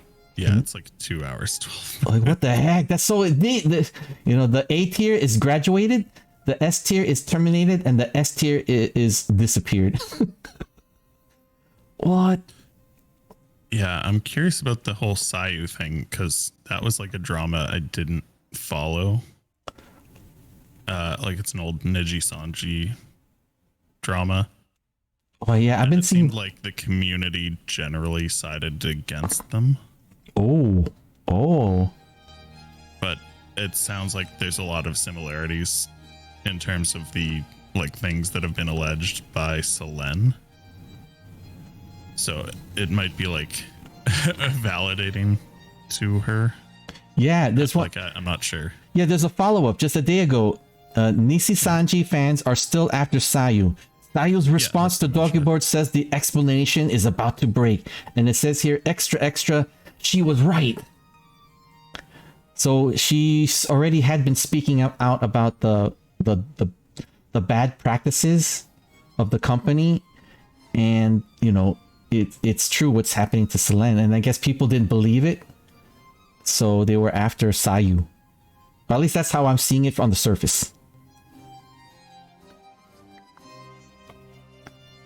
You know, and then of course, out of all this like new things that are cropping up about the Volatics, of course my favorite, the Bibu Rizzler song is somehow in between all this. Yes.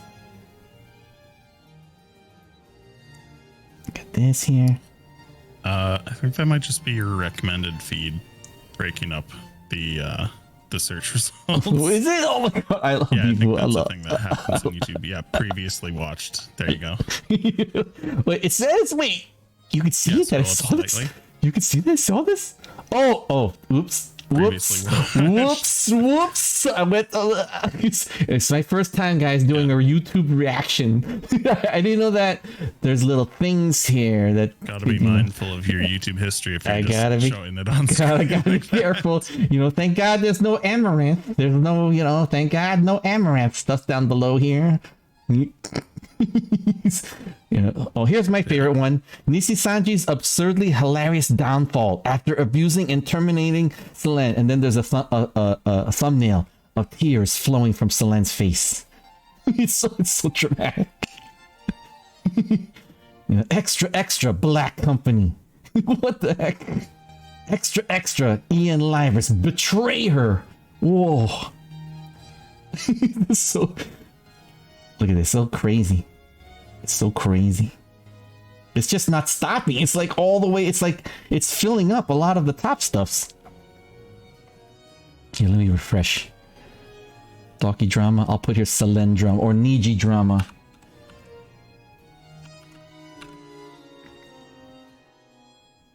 Crazy, crazy. But do you think overall, like, see, like, do you think this will be an eye-opener for other overseas VTuber companies to be wary and maybe change some of their practices? Where, to me, they shouldn't really have to change. They should already be in place, you know? They should already be placed to make sure, you know, what did they say? Happy worker makes a happy profits, or there's a thing like a happy worker makes happy profits or something kind of thing, versus like, you know, a whipped in the back with a cat o' nine tails, you know, worker makes a unhappy, you know, low profit kind of thing.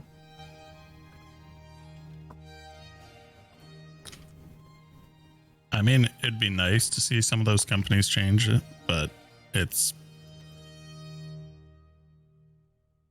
their company structure is just like that. It would almost make more sense for them to continue, right? Because it's like, it's either they fail as they are or they restructure completely.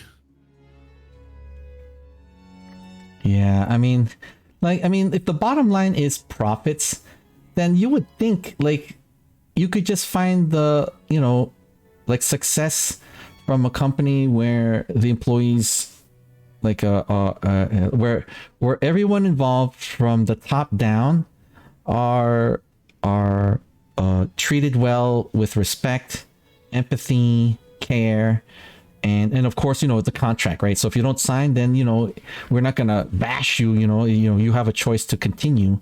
You know, if you know, and of course you have a choice to do things on your own, versus like you're forced to do this thing, and at the end of the contract you're never coming back. It's like that, you know. It's not like, you know, that would be a horrible way to do and be a creative. Oh my god, look, there's a new thing that just popped up. VTuber drama insane, and it's by one of the guys from the NSYNC. Why is the NSYNC guy making commentary? Or like a Backstreet Boy. That's the guy from the, you know, the everybody. Yeah, like he's like older now. Wow, look. I didn't know that he's now a YouTuber. He's a YouTuber. How young do you think the people from NSYNC are? They're like in their like 40s now. Yeah. That guy doesn't look 40. No, he does to me. He looks like that guy. What's that guy?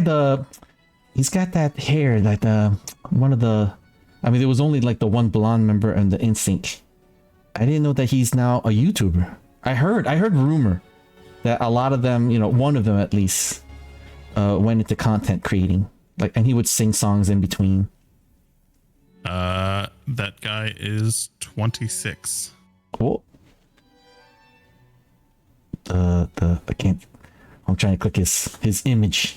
He's that guy, the you know, the show me the meaning of being, you know, like that guy, you know, right? You know, like, right? See, classic songs. Right, it looks, that's the guy, isn't it? Just tell me why can't you, like that? He's like, whoa, you know.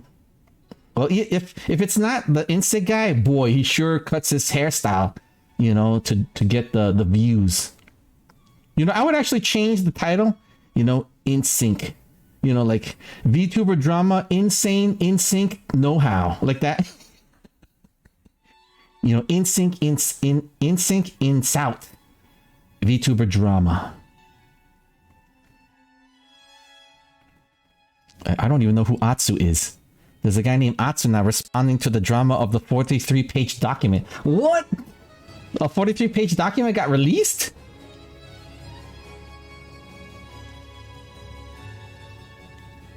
Oh, there's Illyra. Pandora made a statement. It looks like it's just audio only. Oh, that's the one I listened to the other day. Oh. So that was actually, I think that was the one that was released and was talking about and why Doki Bird cut her Neopets stream short. Oh my God! It's gonna hit 1 million views soon. So I'm kind of curious. I might. should I run it? If we're gonna, do we have time? If you wanna wind it down, I could run this and just so we can listen to a little bit of it. So if you want to, that's just the current Niji Sanji livers dropping their like side / information of it. I so could it'd kind of be like a very one-sided context, I guess, if that's the only video you're playing. or something that, make it fun if you wanted to see. I feel like I'm boring you. Let me Alira. No, I'm not bored. Alira, Pandora. Maybe let me see what if I Google Alira. What's coming up? That. Oh, nothing. You would see something like like people responding, whether it's good or bad. It's just that one, and then everything else is like her playing a game, her hanging out with Kuro, like things like that. So. Yeah. No. So Kuro. Oh shoot. What's her name? One of the other people who were with Niji Sanji. And she just kind of like. I don't know what the drama was surrounding her, if she just like left or something or got let go. Oh, okay. But she stopped streaming, and that's why this person, like, Kuro brought his friend to stream, but she sounds familiar, and it's like, yeah, they both used to work together. Oh, so that's what that was. I didn't. Yeah. I tried to recognize the name if it's somebody like I thought maybe it was Palmu, but it's not, huh? Well, they can't use her name, right? But it didn't sound like her. I was looking for that, but or maybe I'm not. Maybe I didn't listen too good. And then Kuro, I think he became a flesh tuber. So yeah, he did a face reveal where he just like showed himself IRL. I imagine that's probably tied to the fact that he's going to Japan and might want to do some amount of like IRL content there. Oh, I see. And so he probably was just like, you know what? Yeah, fuck it. I'm gonna like do a face reveal on my own terms first, rather than probably get doxxed while in Japan randomly. That's funny. And the funny thing is, I think a couple of days after that, I remember who was teasing him. I think it was, I don't know if it was Mata or he was in a collab, and they know, they know what he looks like, of course, but they mentioned that, man, you got hairy feet. And then Cora's like, what? You know how like it's like a comedic moment where you got hairy feet, and then silence, and then he goes, eh? I love the eh. So you do know Kuro is Filipino. Yeah, I was surprised. Like Filipino. Yeah. I was like, when I was like, oh my god, he's a Pinoy. No, but is he British, or he's? Have you heard him? No, he's because I thought he was from Canada, but he's British though. Selene is Canadian. Wait, Selene? I thought Selene was Korean, or she lives in. Oh, she's Canadian. Yeah. Okay. And then, I'm not sure which generation Canadian she is, but I know she is like Canadian. Oh wow! So she knows the Timmy Hortons. I would hope so. Ooh, I should mention that in her chat and see if if I can make her hungry. I'll just be like, Timmy. Every 10 minutes, I'll put Timmy Hortons. So I was pretty sure she was Canadian already before, but because it wasn't like secret knowledge, it was just like obviously not brought up very often. It's not like Haruka where it's like she's very Canadian. She talks about how Canadian she is. Oh yeah, and she shows that the maple leaf on her pantsuit. Okay. But apparently someone, what she was in talking about it, or not Selene, Doki Bird where she was like, yeah, with like some of my DMs being open, someone messaged me just being like, I know you're like a Canadian, and it's like, yeah. it's not a secret. Like, the fact that someone like tried to threaten her with like information like that being leaked, it's like, that's not a secret. And then she's like, I can give you more details about which region of Canada I'm in. It's like the second largest country on the planet. I'm not that worried about being doxxed where the country I'm in will like dox me. That's funny. That's funny. Oh my gosh. Like now in terms of like your circle of like your circle of friends, whether they're content creators or not, do they know, or has the VTuber drama like touched them, or this is more smaller circle than how I'm perceiving it? So I think the majority of people I know on Twitch, even the ones who are like VTubers, don't really follow the major companies or anything like that. Mm-hmm. It's just not something they're particularly interested in. I feel like I very loosely follow it because I don't actually watch that many streams by like really big content creators like that. It's difficult enough to keep up with like all of my friends online, let alone try like watching a streamer who's on like 5 days a week doing like streams to thousands of people where it's like they probably wouldn't even see me in chat. Like typically I'll just watch like segments and stuff on YouTube if they look interesting. Yeah, same here. Like for you, like you inspired me, like you gave like a little bit of a tease, which made me like, I like the deep dive research kind of stuffs. So when you mentioned like these other names, like who are these other, like I've never even heard of them, and then I started looking and I'm like, oh wow, there's a whole different style of content creating. Like you would think that like, like a gamer, the saying a gamer is a gamer is a gamer, but these are all, all different, like the different flavors, and it's helped me open up. It's kind of like a level up war where like, what, there's some elements in here that I could incorporate because it's a learning thing and it's a technique, right, to add to my arsenal for improvisational communication, because I'm not too good. When I first started out, I'm not really too good at the improvisational communication. Like I was very shy and I didn't know how to talk. I didn't know multitasking. I wasn't even looking at the chat. I still have issues, so forgive me, chat, where I just wish that I give anything where I could create an option where I could make a little ding dong sound when a really soft one where a chatter pops up, and it would only ding dong if, let's say, if you were a follower, it would ding, and if different sounds for like different membership levels, so if it's like normal chat, then that's on me, I have to monitor it. But if it's someone that's a follower, it'll make a little ping and I'm like, oh hey. And then if it's like a sub, it'll go dong, like something auditorily, like a signaling kind of, which I think would be kind of cool if we develop an app like that for like streamers, like audio cues kind of thing. No, but wait a minute, I've lost my train of thought. What was I talking about?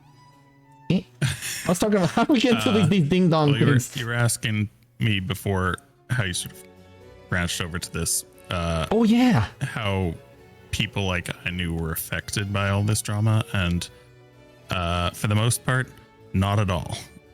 Okay.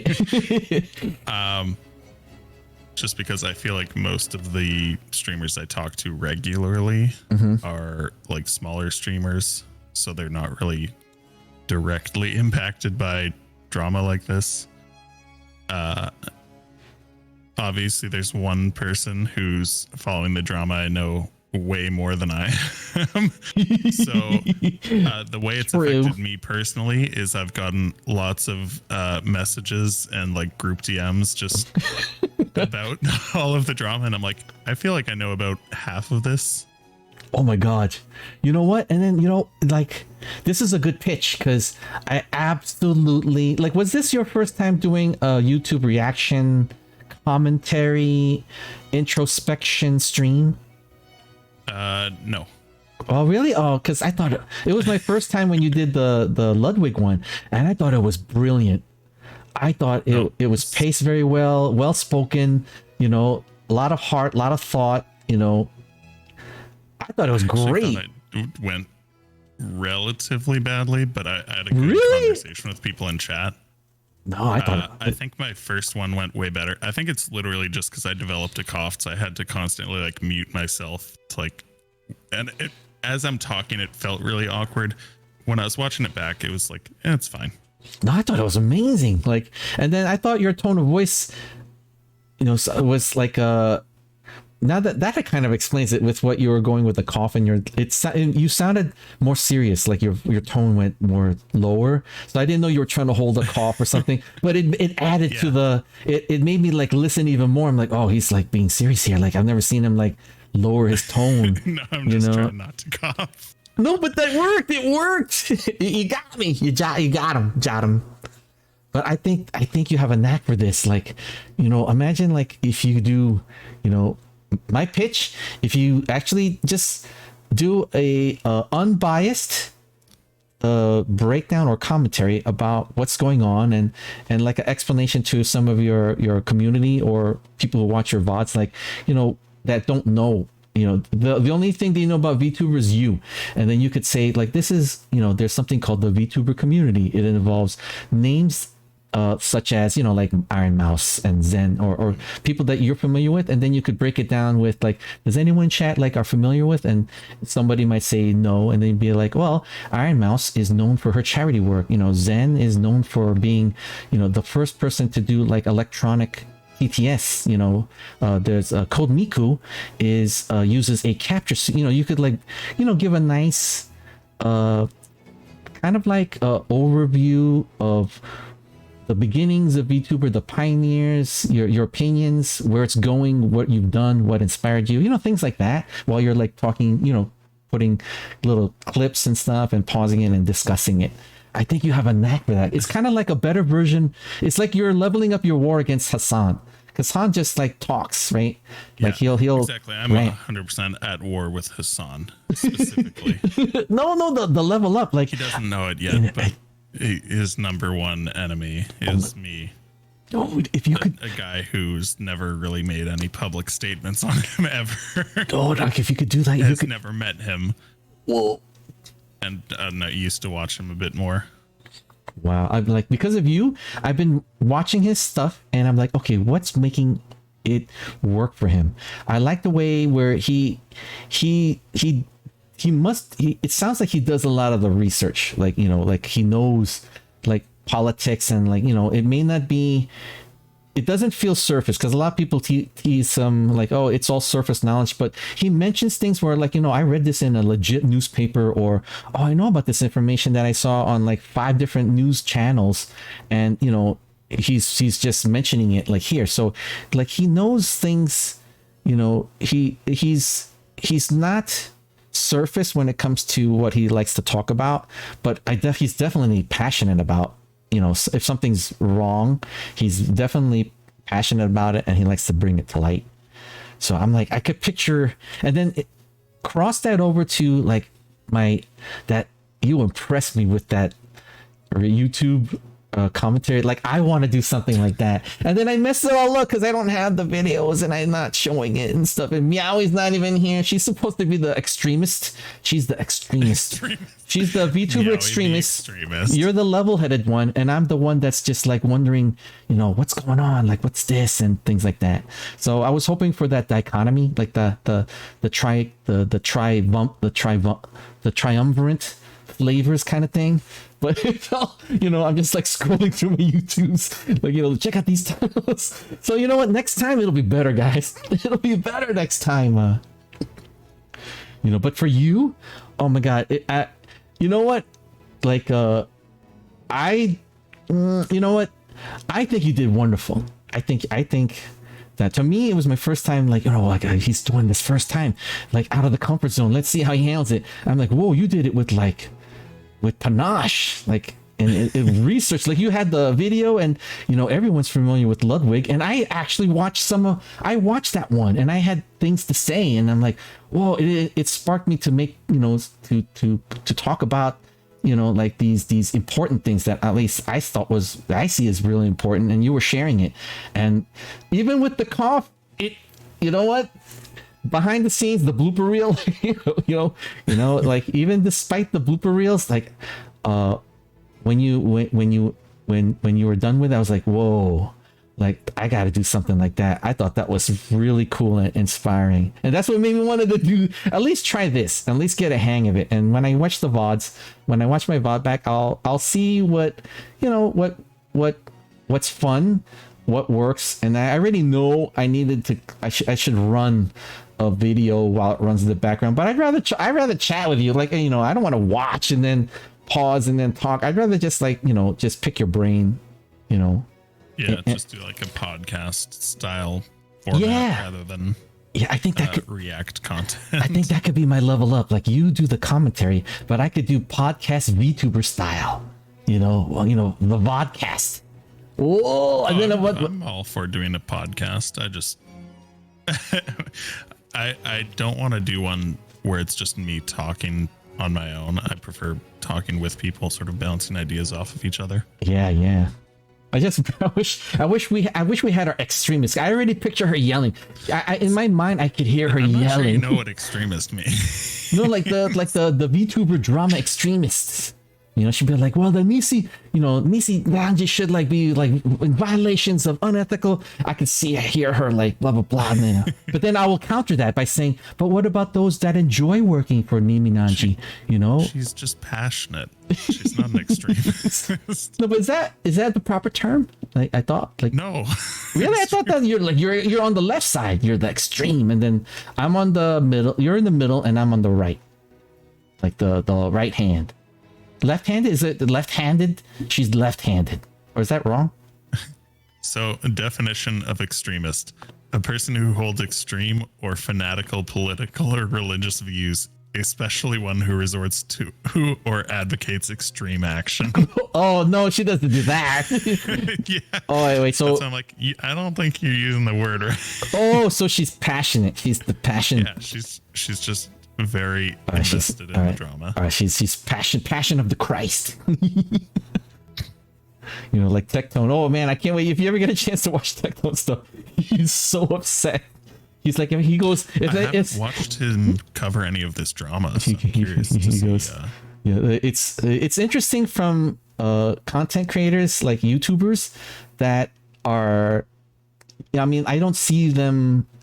Well, outside of Tectone, like, would they ever touch VTuber drama? And I know that recently Asmongold became Asmon Papa when his Papa Asmon. I watched his VOD where he was like, I think he said to his chat, all right, chat, who should we, like, watch? And then someone said, no, VTuber. And then he said, all right. And then it happened to be this cute little VTuber, and then Asmongold's eyes opened up. You would think that he's, at least watched some, but it looks like this was his first time, and he was completely enamored by this one VTuber. And then I've been watching some of the follow up, and he's now known as Asmon Papa. And I never saw that little, what does one picture when you hear, like, Asmongold? To me, prior to that VTuber stuff, the Asmon Papa, he's a very, like unkempt, but very well spoken, very opinionated. He likes to bring forth light what he, if it's an injustice or something that is, that he wouldn't want happen to him, and then all of a sudden, like, by him interacting with that VTuber, I saw a little bit of his, like, inner child, and I thought it was really sweet. Like, to me now, I'll always see Asmongold as, like, yeah, he's hard on the outside, but he's like a jelly belly on the inside, and which is good because he got so many more people, like seeing that side of him, and I think it helped not only, like, well, of course he's got a ton of followers and stuff, but it helped. and it also helped the sweet little VTuber where I went to her stream, and I remember prior to the things happening, snowballing afterward, I remember literally seeing her at only like maybe 6,000 followers. And then let's say a week later, with the Asmon Papa, and she drew a emote of him, hopefully that he'll use in his chat. And then I recently went to her channel, and I was like, oh my god, she's got like 300k. Like what the, like her life literally changed. And she's a really sweet VTuber. So I don't know, like, that's what I saw about with Asmon Papa. Trying to see who else. Tectone. Like, I don't know if Miz is gonna jump in on this thing, or XQC or PewDiePie. I'm just curious. You know what? I'm gonna say I'm not actually a huge fan of Asmongold. I think there's like a smaller streamer who's maybe a bit better if you've heard of him. Zach Rar. Ooh, let me write this down. All right, wait, hold on. It's ZACKRAWRR. Wait, the Z-A... is it Zackum? Wait, was it? ZACK. CK. And then RAWRR. All right, Zach Rar. Oh, is he a VTuber? Oh, he's a flesh he does tuber. IRL stream. Yeah. Wait, he looks like Asmongold's brother. Is that Asmongold's brother? Kinda. What? Look at this. Yeah, it's just his alt. Whoa, for a minute there, I'm like, what? What the heck? All right. No, it's because there was a period of time when he basically stopped streaming on his main account. And so he just created an alt and was streaming on there. Oh, wow. Like, and so there was a meme of like, yeah, Asmon never like streams or does content for his main account anymore. Oh, wow. Oh, and what's so this? even his alt like got to, I think it's over 1.5 million followers on Twitch. Wow. For his alt. Oh, wow. Look at him. Look at this guy. All right. Wait, scroll up. That was funny. There was one a little bit more up. Oh, it's the review for the Final Fantasy. I like Zach, but I don't like Asmongold.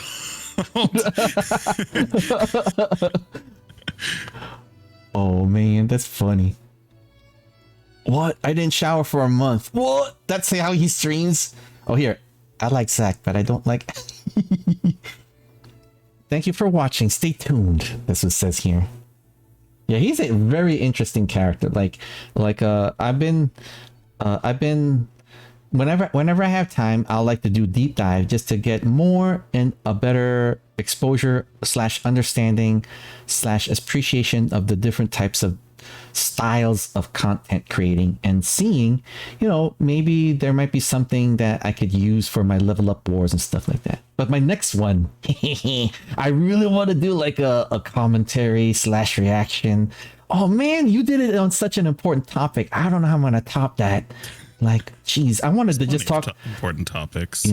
I just wanted to talk about like toys from the 80s, or like, cartoons of the 80s of yesteryear, and then talk about like anybody watch Chilly Willy or Herculoids or Space Ghost or Grape Ape, and remember those, remember Mighty Tundra, like those kind of shows, and like and comparing them to like cartoons of today. Is the writing styles different? What do you guys think? Like, why do people keep coming back and looking at the older? Why is there always a nostalgia for the older, in light of the more popular, well put together, high profile, high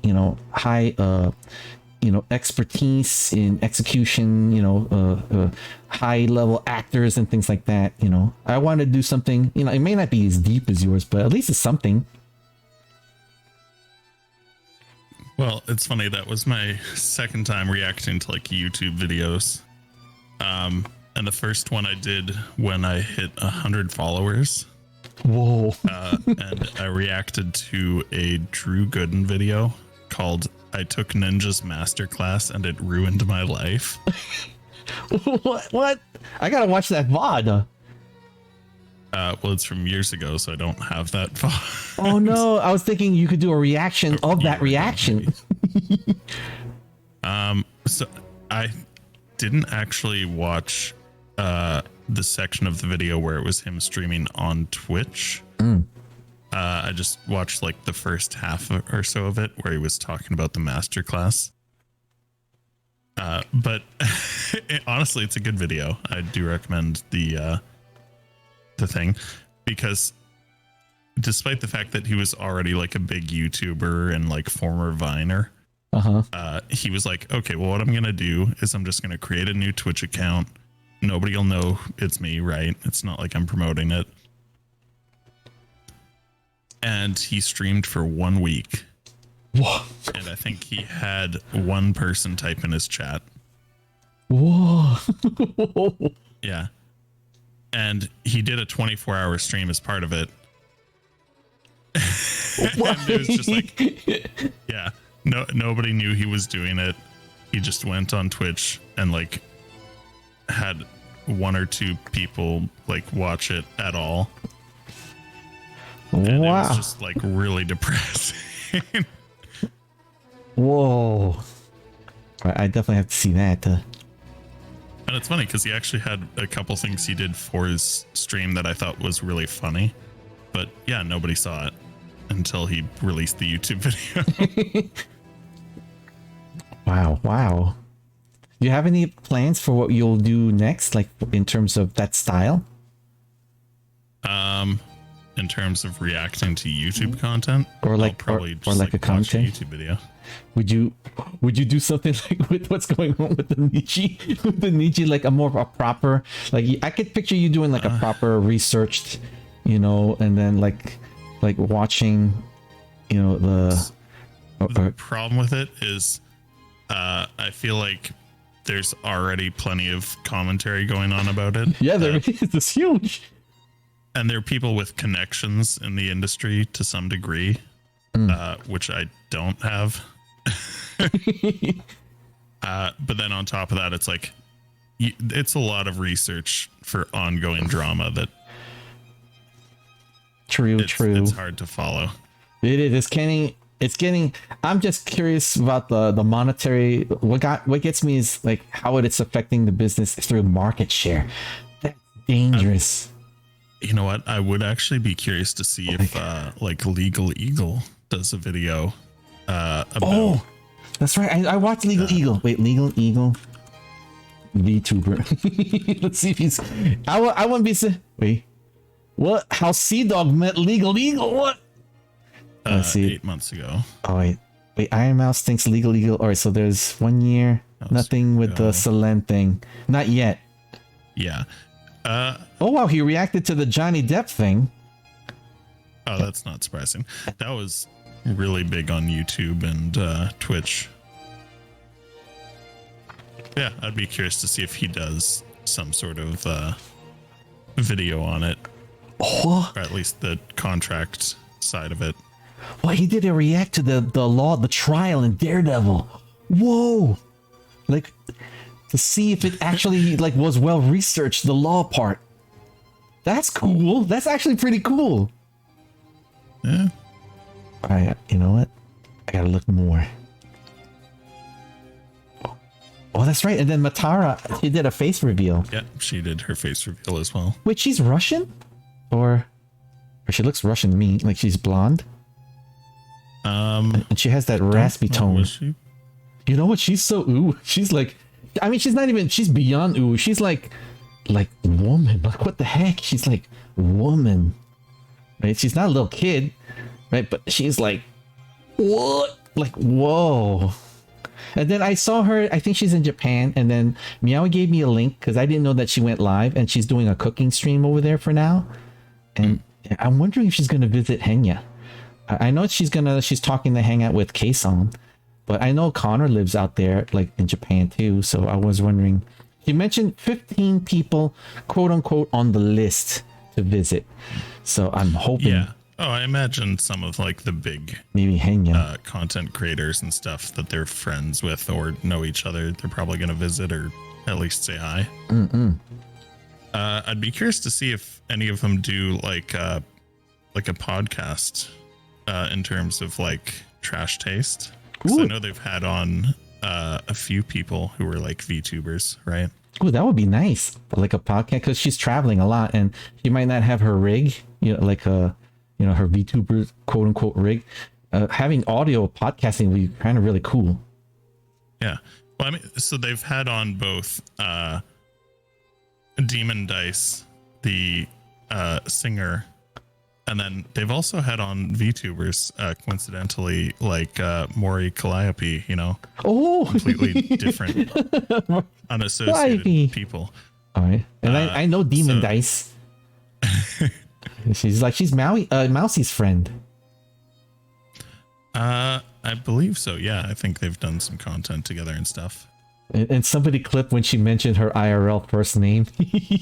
Mousie was so excited to hang out with her. She actually mentioned her first name IRL, and then the reaction of Demon Dice's face was like, and then of course Meowie caught on, and she's like, "Oh no!" But Demon Dice was such a good sport. She was like, "It's all right, Mousie." What's funny? So when Matara did her like face reveal, have you ever seen Metric? Metric? Who's that? Let me see. Yeah, the band. No. Wait. Okay. Yeah, Metric. I don't know. In my head, I was like, wait, Metric. she reminded me a bit of the like Black lead Sheep singer, song. Emily Haynes. Yes. Yeah. Oh. Although I imagine that's probably There. the main actress. Yeah, like the one there. That's Emily Haynes. Oh, I love Black Sheep. It's because of the what's that movie Scott Pilgrim. Yeah, the Scott Pilgrim. And they're Canadian, right? They're a Canadian band. I think they're considered a Canadian band, but like half the members are Canadian, half are American. So, but yeah, I'm pretty sure they originated in Ontario. So they're considered a Canadian band technically. Yeah, she does look kind of like Mata. A little bit, yeah. Whoa. Like, do you have I'm just curious, like, all right, so I know that back in the day, like, I knew you as a flesh tuber.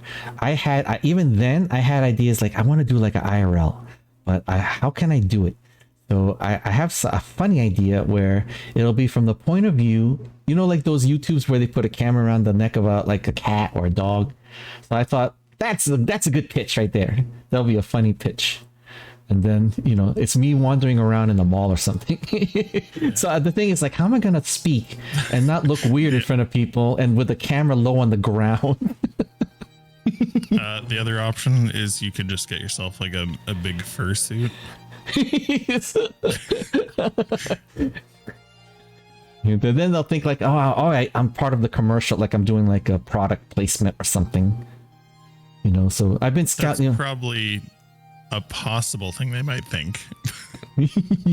Now, as a secret, just to let you know, I don't know why I'm telling you this, but on my off days, I would literally go at the moment the mall opens, and I've been timing when the crowd hits, so I know that it's a safe time to like, all right, so this is where I could do the IRL if I choose to, and it'll be minimal, like, people, bumping into you and making, just drawing attraction where whether it's good or bad, you just don't want it, and then just get your content, get in and out, and there you go. It's like, so I've been like secretly timing it so I could get a good 3 hours, and the mall is still like 25% full, and we're looking at the size of a mall with 25%. That's not bad. That's, I got a lot of room to, wiggle the camera, talk into a microphone, like go into my favorite, I also got permission. I went to a GameStop. I said, hey, you know what? If somebody was gonna like do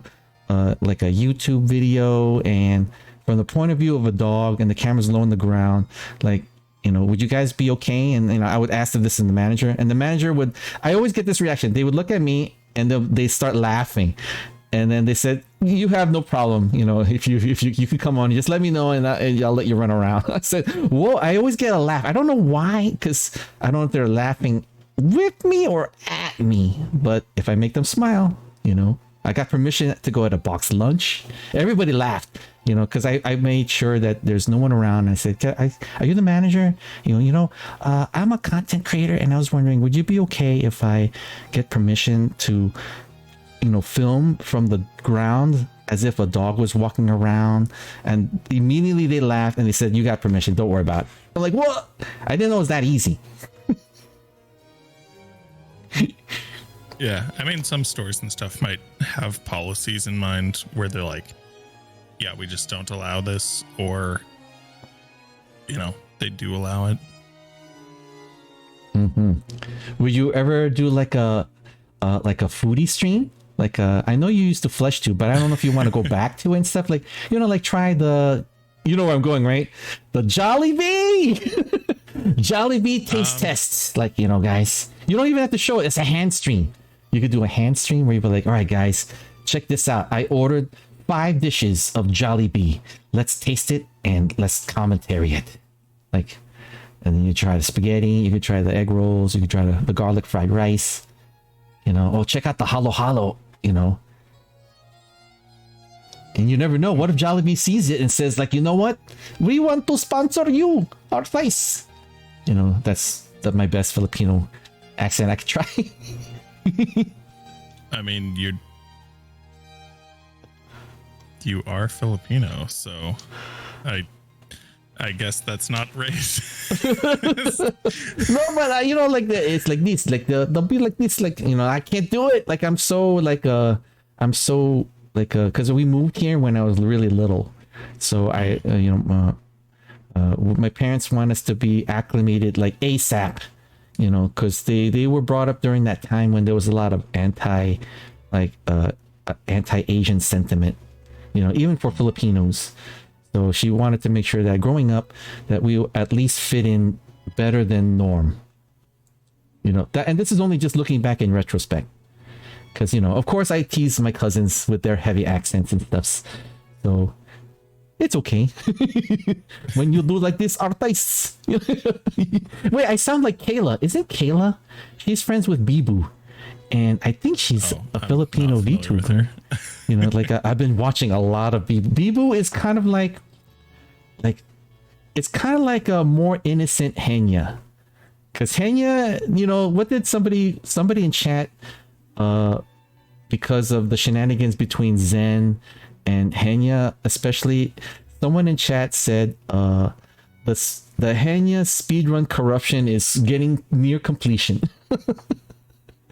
Because she's really getting she's more comfortable now, I noticed, versus when she first did her debut. Especially when her first collab debut, and to how she's playing with everybody, all her friends, almost every other day. I could see that there's confidence. She has a confidence. She can now troll back just as much as you troll her. But Bibu, on the other hand, have you seen Bibu? I think I've seen some clips and stuff of her, but I haven't really watched her. She's just so she's like wholesome.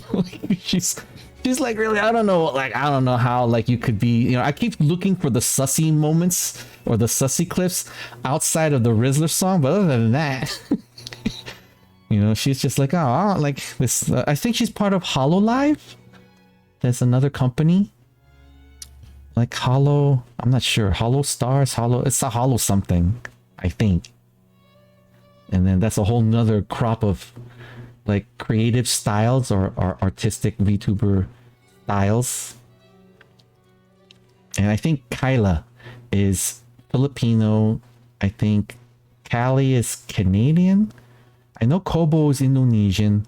And I don't know what Bibu is. Bibu's secret. Oh, you know what? That would be a good pitch for a commentary YouTube stream. You talk about the YouTubers that you've a fan of, other than just the, or maybe you could talk about Visojo or all the different ones, like the ones that like are that presentation I did where I talked about our favorite VTubers. Oh, the Haruka one and the Yeah. no, but you didn't mention like Kobo and Bibu and like the Indonesian ones. Because I don't really watch them. Oh, really? I could have sworn you inspired me to look at them. Like I could have. I think I've mentioned them, but You like mentioned Petra, and I wrote notes, and I said, "All right, Arthas mentioned these. Let me check it out." And then look at these, like that. I was like, "Oh, there's Petra. There's Calliope, Callie." I think the only ones I haven't seen is there any VTubers from like Botswana or Alaskan VTubers? Or what's that, like the most remotest of the countries? Oh, okay. Like Bibu is Bijou. Yeah, Bijou. Yeah, okay. Yeah, no, she's Hollow Live. Hollow I think Live. she debuted last year. And Hololive, it has nothing to do with Niji. You know how like Niji has subsidiary companies? They're like independent too. They're not directly connected, no. But yeah, I won't make any commentary on it because I'm not sure the major differences between how they run. Okay, like I know, but I do think they're much closer to running like Niji Sanji than okay. Shoujo. I think they're definitely run more like a business for sure. Okay, but it's interesting because I don't see a lot of negative, from the Hollow. Like I understand that there's graduations, but because I watch a lot of the Hollow VTubers, and usually when you search on the YouTube, there'll be like a content saying like, oh, Hollow Live doing shenanigans. Like I really don't. Technically, I haven't seen one yet. It's all Niji's been taking up a lot of this stuff. So maybe they have similar. I mean, she has been really screwing the pooch on this one. Yeah. Wait, but that means that if they have similar business template, and if one is working and there's no negativity at all, and the other one is like literally like losing profit share, and it's constantly being talked about, it's like crazy, like, my God, geez, like leave her alone for, just like let her carry on, right? It's done, like there's something, right? If there's both similar template, but one's working and I hardly see any negativity, at least from my part. You might, if you see negativity from Hololive, please let me know. But there must be something weird happening. Had some like bad drama and business practices, like how they closed their Indonesian branch, right? Oh, that's true. But I feel like they just have like much better PR and stuff. They've had a couple really big ones because why am I blanking on her name? The person who used to be Kason. Oh, that's right. Okay, so she's part of Hollow? She was. I see. And she was like a major notable like figure in that company. Okay. I remember now. I kept seeing Kason a lot. But she's also flesh tubing. Yeah, she's done some like flesh tubing as well as for a little while. I think she was doing like blended content where she had like her VTuber face like superimposed on her actual body. And would do content where she was like talking to the camera like that. Whoa, that's kind of cutting edge. Yeah, I think there are some more people who do stuff like that now, but yeah, she was definitely like one of the more prominent people to have done that. I've never seen that. You know what? I'm gonna be curious to try it out. Like my body, my human IRL body in the hot tub, but the head face of me. Would that be weird? Like when I raise my arms, like right, like when I do this on my model, it'll be the real arms. It might be weird because you'd have like a dog's head, whereas she has a human head. Oh, that's right. Oh well. Darn it! Now I see it. It's gonna be weird. That's gonna be true cringe. Oh, yeah, Kiryu Coco. Oh, Kiryu That Coco. was the name, right? Let me see. I need this. Kiryu Coco. Makoko. Oh wait, No, Fuamoko. Yeah, you're just scrolling down from the search of Hololive. Oh, She's been Oh, wait, how do you spell? gone for quite a few years. If you just do Hololive COCO. C-O-C. Oh, Coco. Wait, why does that name sound familiar? Oh! Oh, I thought it was pronounced Korayu. What happened to Korayu Coco? Please. And then there's a lot of stuff here. Drama, too. Uh-oh. Coco and Kason, the price of reincarnation. Extra, extra. Oh, she's a singer, there was too? Also, what was her name? She was the other person who had some drama and then got scooped up by V Shoujo. Oh, And it was their like Japanese branch of V Shoujo. That oh, was the two of Nazanyan. them. Yeah, Nazuna, but she was like a necromancer or something Oh, whoa. when she was with Hololive. She was famous for like her like crazy scream. Oh, I haven't seen them do much collabs with her, which is really sad. Like, but I don't know why. Maybe because I'm not seeing her. I don't know if she's not being invited or it's a time difference. Maybe. Like I think the last collab with Nazanyan was like almost 6 months ago.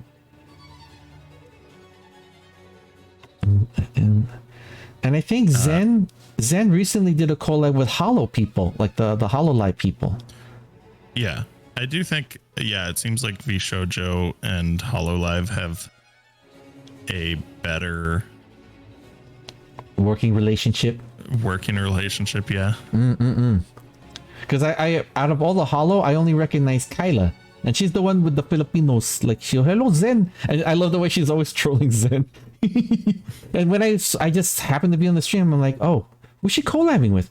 And sometimes it's not put in the title, but I heard the voice. I'm sitting there, what? And then I typed in chat, I go, mods, is that Kyla? And then they said, yeah, she's doing a collab with several, they would put the links of the names of the Hololive VTubers. I'm like, oh my gosh. I'm like, Zen is actually like, helping, helping expose them, even though I think they're already big VTubers also on the other side of the globe. But I mean, it doesn't help getting, exposure hanging out with Zen, I think. But I knew already of Kyla. So I was like, oh, this is nice. I would love it if like Zen did a collab with Talkin and Pamu. I think that would be a really sweet content. Because I could picture Zen trolling them, Yeah, I do feel like more of the big Hololive drama that I've seen has been at least partly the fault of the like live streamers themselves. Oh, Like just comments they've made and then like how the fans reacted to it. oh, They do have some like corporate stuff that has been bad. Yeah, no, I think, yeah, no, Niji Sanji though is just like they've fucked up like every step of this drama. right? And it's just it's like somebody I read a college professor run a reaction of this. I should have saved the the YouTube, but he was saying that he was considering like putting this as a teaching tool for people in the business program of school. Like, you know, like it's textbook, like it's, you could see how PR is not doing its thing, and like, or the reason, you know, like they could do a discussion on like what is the purpose of PR, what's the purpose of, you know, the attorney client confidentiality, you know, like that kind of stuff, so they could teach people. So I was I was like, oh, that's interesting that it's got to the point where it's getting educational professionals considering using it as a teaching tool for collegiates. Interesting, huh? Yeah, no, that is interesting. I was like, what the heck? I was like, what, VTubers? What? You don't see someone saying like, well, that Ludwig sure is using techniques that would help my collegiate, you know, like you would think that would be the case, or something like, you know, Hasanabi's like, you know, approach to like news gathering. Yeah, we should use that as a, you know, you don't see, I mean, VTubing, what? Like, what? I mean, it definitely is interesting in terms of like, you've got like the very public front facing aspect of it, and like, I don't want to say rabid fan base. Yes. Oh, the passion, you mean like, not extremist, but passionate. Yeah. Extremists, these extremists. The extremists. But yeah, like it can very quickly spiral out of hand with like leaks of info or stuff like that, or even just rumors. Yeah. And then like the back end of it with the company and like legal stuff. Like, yeah, I could see that being like an interesting like case study for people. Oh yeah, it's like it's interesting how like there's many, like with so many things happening, and at surface looks like it's getting out of control, but I have a kind of basic understanding with like, you know, like the lawyers shouldn't be, you know, what lawyers, you know, especially with confidentiality, like what they are allowed to do, you know, ethically, you know, and unethically not to do. And then it was just like a thought, and then when I stumbled upon this, I'm like, oh wow, somebody was thinking the same thing. Like this could be something to learn from, you know, and maybe make people aware, you know, and hopefully if more awareness, you know, at least prevent, you know, like that quote unquote sweatshop, you know, business template mentality, I think.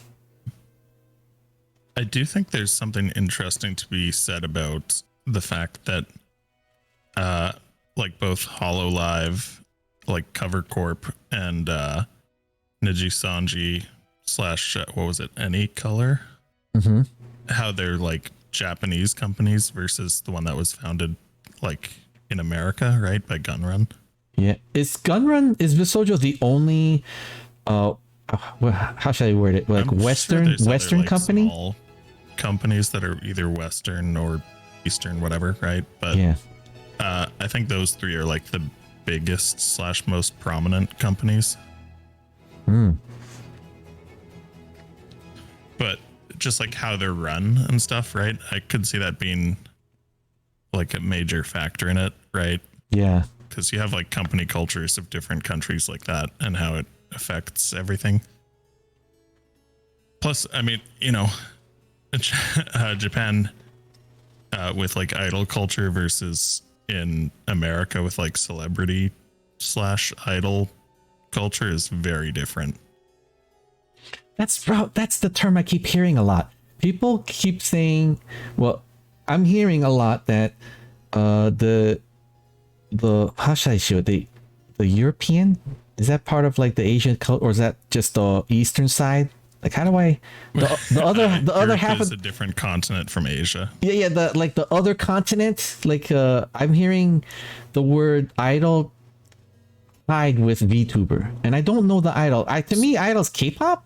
Like K-popping, like that kind of thing. So the theme / concept of a lot of it is that these companies have like virtual idols. Okay.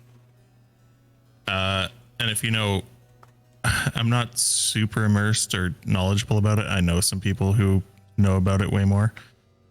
There's like a thing of idol culture. Idol culture. Yeah, that's very prominent in Japan, where it'll be like there's different idol groups, and basically while they are like performers typically, and they'll have like they're part of like a idol group slash band, Okay. and they'll perform, but then they also have like a very controlled like public image. So I imagine the fact that like that's supposed to be, hey, we're doing the virtual equivalent of that. Oh, it's a flesh tuber thing. Yeah. Well, like here, extra, Japan's toxic idol industry. The Japan Reporter. Being a Gyaru in Japan. Extra. Like, so, it's a whole thing. Oh, I got to deep dive into this. This is a lot of research. Holy smoke, to idol culture. They kind of look like dolls / singers, entertainers. They have a mannequin look to them, or at least the style.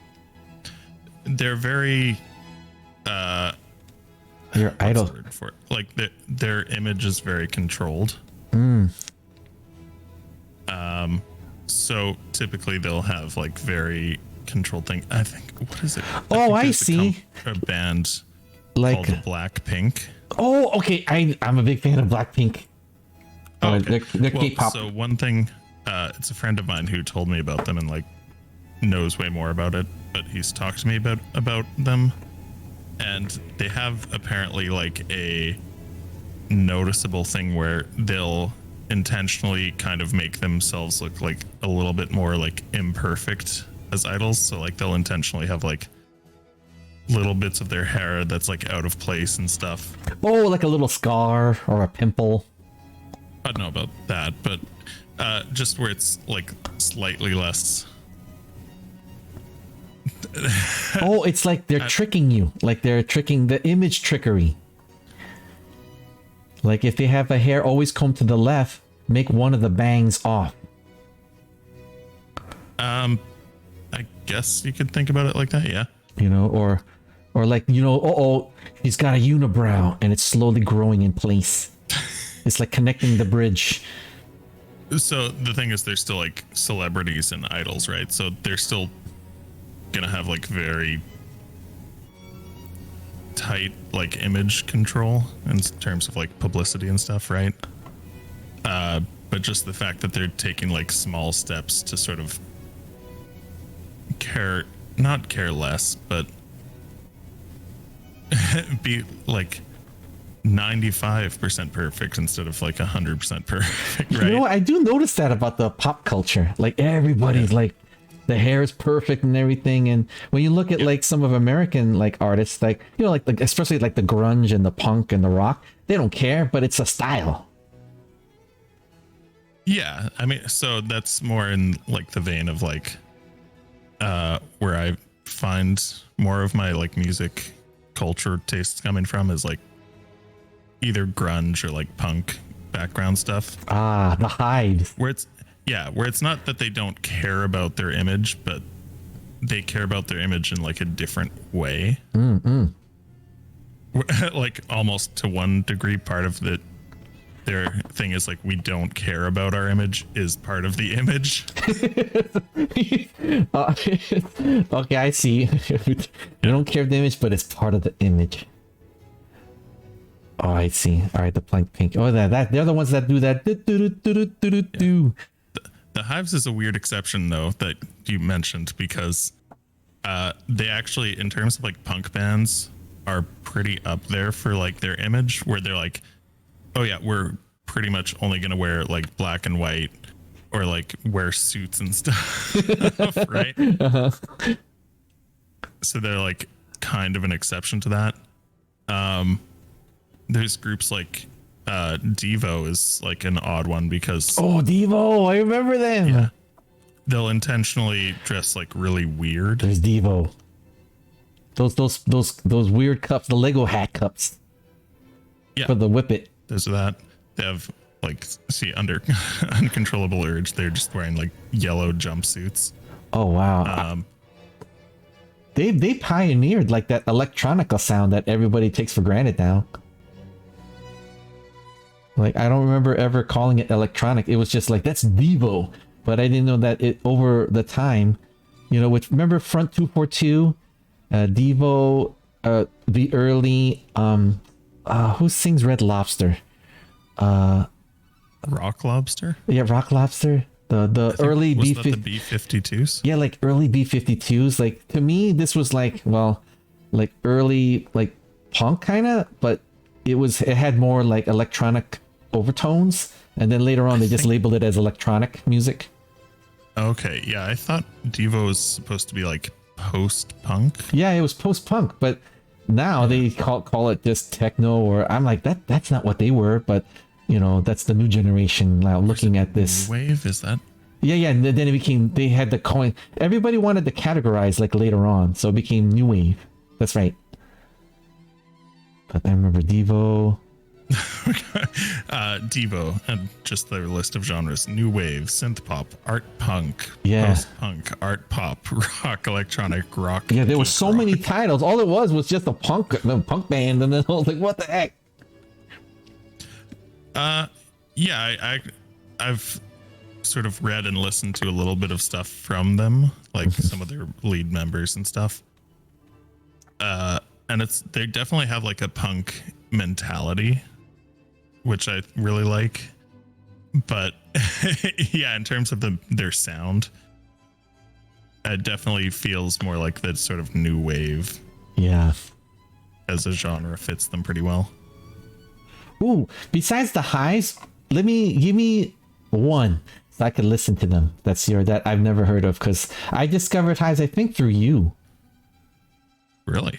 Mm-hmm. I wrote notes. I have like a bunch of notes that you would mention. I'm going through deep research, and I ended up liking this band so much, and I didn't know. And then the history, but I didn't know that one of the members passed away. Oh wait, I didn't know one of their members passed away. Oh wait, you're talking about Randy Fitzsimmons. Okay. Like where's the highs? So Randy Fitzsimmons, it's like a character for them, where they're like, oh, we have a secret like sixth member of the band, who's basically like the genius behind all of our work, and it gets included in the credits and stuff, so they can like push credit onto a made up figure. I see. Okay, yeah. I was wondering. Okay, now I remember. In one of the concerts, they had that in their title. Yeah. So, and I was like, who happened? Who their passed? last album that came out, I think it was just last year. They just titled it "The Death of Randy Fitzsimmons." Yeah, that's right. Yeah. Okay. Oh my God! There's I haven't heard this type of sound of music in a while, and it's glad I didn't know that they came back. Like, I didn't know that they, I guess, took a rest or something and then came back. And they. Geez, how long was their hiatus for? I know they did like some performances and stuff, but they hadn't released an album in like. Oh, you're gonna love the song like "Countdown." The Shoutdown's good. That's one of my favorites. The Countdown, Shutdown. There's Bogus Operandi. Yeah, Bogus Operandi was a pretty good song. I feel like their last album, I tried listening to it once and it was fine, but it might be one of the ones where once I give it like another listen, like a few months later now or whatever, it's like, oh, okay, you know what, it clicks way more with me now, because I know that's how I am usually with the Gorillaz. I found like when their new album comes out, I'm like, I don't know. But then by the time the next album is out, I'm like, actually, this last one is really good. Oh my God! You know what? That was another pitch. Like talking about your favorite like punk grunge bands, and just doing like a deep, like kind of like a commentary on like how they got started, what, you know, how, the rise to fame and the crash, you know, like, I don't know, that's really dramatic, but you know what I'm saying, like I've always wanted to, you know what, it keeps going down how you handled yourself with that Ludwig commentary. You did such a good job that, you know, I think there's a level up there. Like, you have a knack for it, I think, even though that you were coughing in the background, all the bloopers and stuff, but how my perception of that is, I thought that was your best commentary stream. I've had like two. No, but it's compared to the first one. This one really was like, whoa, like it even though there's bloopers in the back, it felt, I mean, you want to have the perception that it's like fully researched, like that. It feels like, as long as you're doing that, then that's a good thing, right? You drew me in. You literally got, I'm sitting there, what the heck is this? Like, you got me so completely immersed, in the subject matter. And there was some, it didn't feel like you were poking fun. It felt like you had things to say, then comment, then some introspection, and then some interaction, and then then we would watch something, and then you would add little bit things here. So you had like a definite style to it. But oh my god, I keep hoping you'll do like the grunge music in Canada, like who started it, like who pioneered the grunge movement in Canada. And then you just talk a little bit about that, like maybe an hour or two. Just don't go like crazy. Just like a 1 hour episode, and then and it'll be kind of cool because I don't know any Canadian like pioneers, like musical pioneers. I only know the American pop stuff, and I've recently enjoying the Korean K-pop, the Japanese stuff. Of course, there's anime music. And then recently, anime music has been recognized in the Academy Awards. It's kind of crazy. Like they're getting nominated in American like music awards. This is kind of cool, Yeah. So I always thought that that would be my pitch to you. Well, it's funny. I was actually talking to Jordy recently. Jordy boy. Yeah, Jordy boy. Yeah, and I guess it's something we've talked about it a bit because he's even bigger into music than I am, but quite a bit. I think he goes to his record store a lot. Oh, wow. And, records. Yeah, exactly. Right. Wow. And he was talking about maybe doing some content where he talks about different records he owns. Ooh, and that would be nice. He goes into depth and gives his opinions and stuff like that on it. Ooh, that would be nice. So definitely something I'm looking forward to seeing, like what he does with that, if he wants to try and turn that into like stream content. Ooh, there is a record music YouTuber. He's bald with glasses. I forgot his channel, but it was fascinating. He would talk about like Anthony Fantano. Yeah, that guy. Oh my god. Yeah, the needle drop. The needle drop. Oh, yeah. Now the thing is how to do it on Twitch without getting DMCA. There's got to be a way where you could play, like the music quietly in the background because you're doing commentary.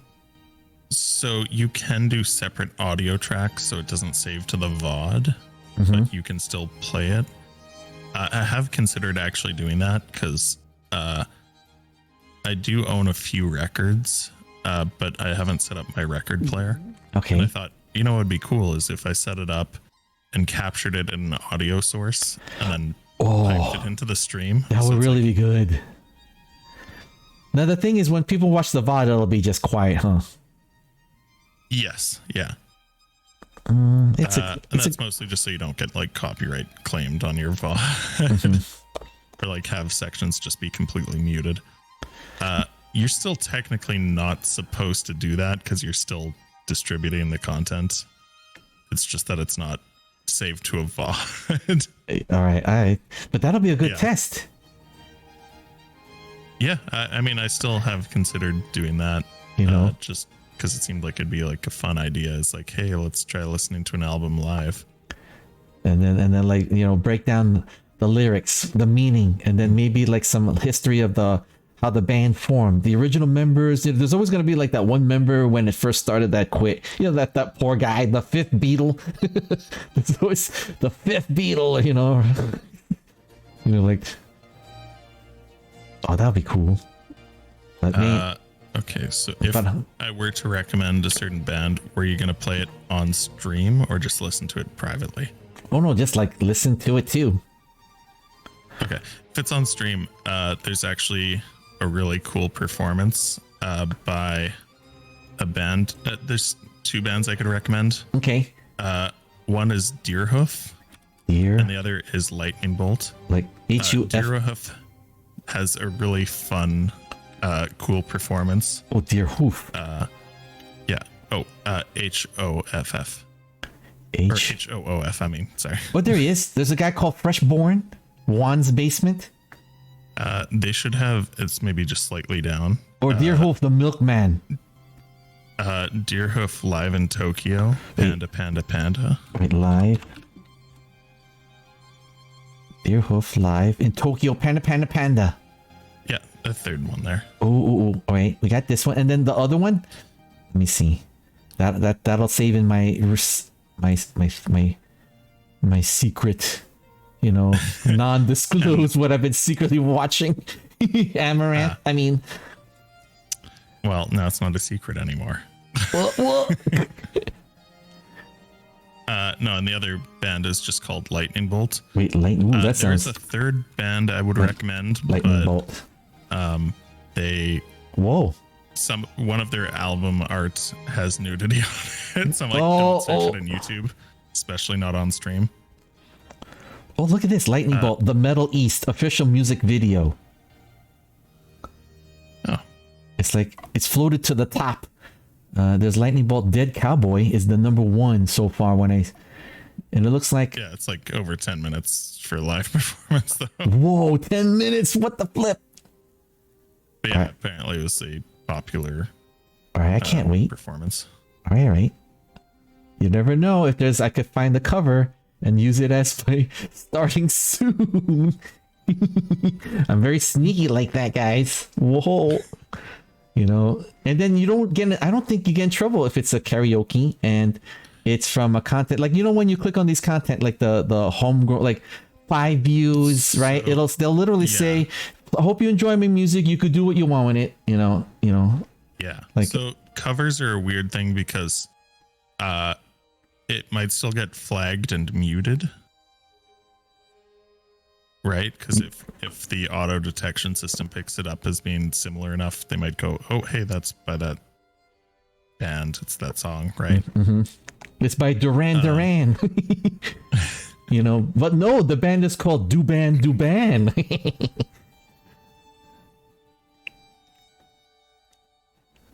And then they ban you because they're just following your instructions. Well, no, but I do a secret test, Artice. I find music that is like as 90% close to just playing karaoke, and you could hear like it's not perfect, but the singer sounds just like Duban Duban. And what I'll do is I'll do a test stream, right? And I'll let the music run and see if it does get tracked or trigger. What do you call it? Like that from the computer, the AI senses it. And for me, I've done so many of these that it's literally like 80% of the time, it got detected, so I delete it. But then, it's lit. It doesn't notice it, and then I chop it up to fit like a 3 minutes, for the starting, and then I test it to see if it's something, I match the song to the game or if I'm feeling, if I'm feeling hives, I'll play the hives. If I'm feeling, if I'm feeling like a Nyan rap, I'll do the Nyan rap and stuff like that.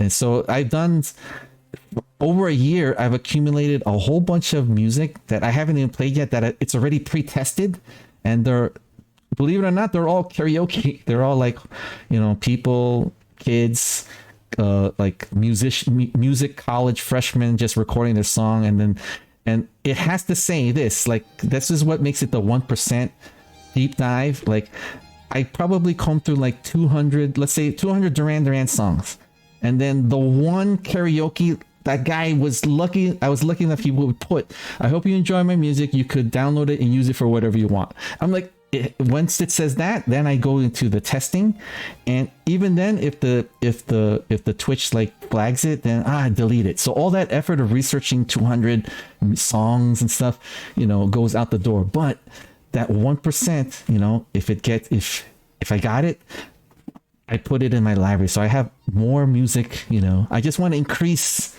more rock and roll. Like I don't want to be known just the uwu music, even though the uwu music is good. But that could be a trick if you want to try. You know, for your start. Your starting soon is just amaze balls. Like I haven't figured out how to put images inside my letters of the DooDoo spaghetti. All I'm able to do is put matching gold brown inside it. And I haven't figured it out yet, but I'm gonna get there. What I want to do is you know, like each letter, like, you know, when the letter goes across my stream, like I want the D to have like a toilet flushing, the P, like a puppy running around. You know, I want like silly stuff like in each of the letters. That's like, you know, but it still maintains the shape of the letter, kinda. Yeah. Like how you have your image captured in the Artice letters. Oh my god, I haven't figured that out yet. I'm gonna leak some minor details then here. My original plan when I first was thinking about it as an idea was, you know how like in the Marvel opening sort of thing, each letter has like a different character or scene happening. I was gonna try and do that, but with different clips. Whoa! Right? Where it would do like a random generation of X number of clips, and then each letter would play a clip, and they would alternate like that. And then I realized that's actually really complicated. But that's a great idea, though. Whoa! Especially all your trying clips. to do it as like a live thing. Whoa! Whereas, like, what I still did is pretty complicated, but it's like 1/5 as complicated, maybe. Oh wow! Wait, did I give you my audio pitch?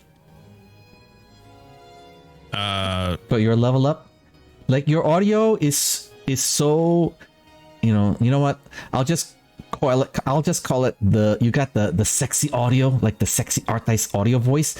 I was thinking like back in the ancient times of yesteryear, I was a big fan of the Johnny Carson show.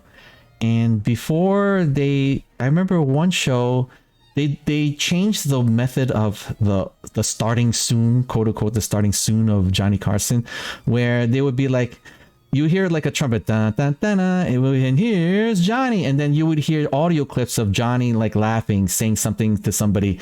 So like clipping all the different like sentences, you know, that you would say, whether they're funny or not, just like do an audio collage of your most interesting quotes, maybe your most or not most interesting quotes, putting it as an audio like a loop, and then as your stream starts, you have it slowly crescendoing, and then it stops when you click to you talking, you know, when you go live, like when the starting clicks to live.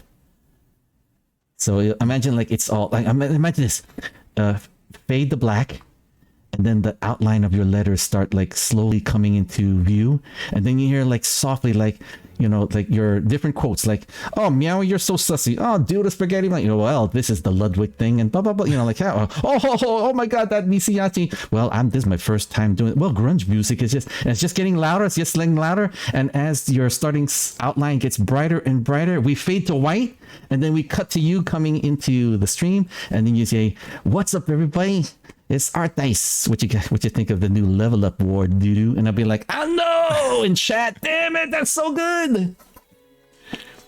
Pretty dramatic, huh? Well, I don't want to spoil my next stream, but that's exactly what's going to happen. No, yeah, I'm trying to do that with mine. I don't know how to put together audio like collage. I'm like, what the heck? How do I?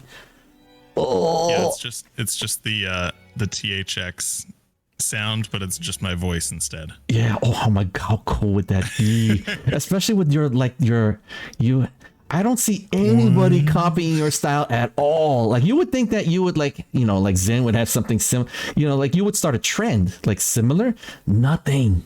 That's fine. I'm not trying to start a trend like that. It's just how I wanted to do my opening for myself.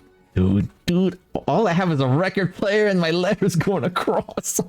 Oh, the thing though is, like, I don't think that my opening would be as suitable for a lot of streamers. Really? Like, I think it's so cool. I think it's, well, I think it suits me maybe, but I don't know if it's something. Oh, I see. Streamers would. Yeah. How do I put it? The style of your opening is your branding. And it's so integrated in your style of content creation that, you know, it would be impossible for like a Henya to do something like that. I don't think it'd be impossible so much as it would feel out of place. Yeah. It wouldn't match. It wouldn't map over to her personality and stuff. Yeah. You know? You locked in. It's a trademark lock. You did it. Oh, you leveled up. Because mine is not trademark locked. Anybody could put a record player. And my name goes scrolling across. Oh, I gotta level that up now.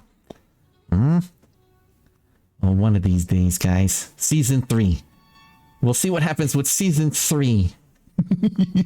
You know, season 3 I think more I need me. to upgrade my ending screen. I might need to do like a separate BRB screen. Most of the time I either use the starting soon screen if I need to change to something else, or I'll flip over to just displaying the text that says "Be right back." Most of the time, I'm just not gone for more than like 30 seconds, though.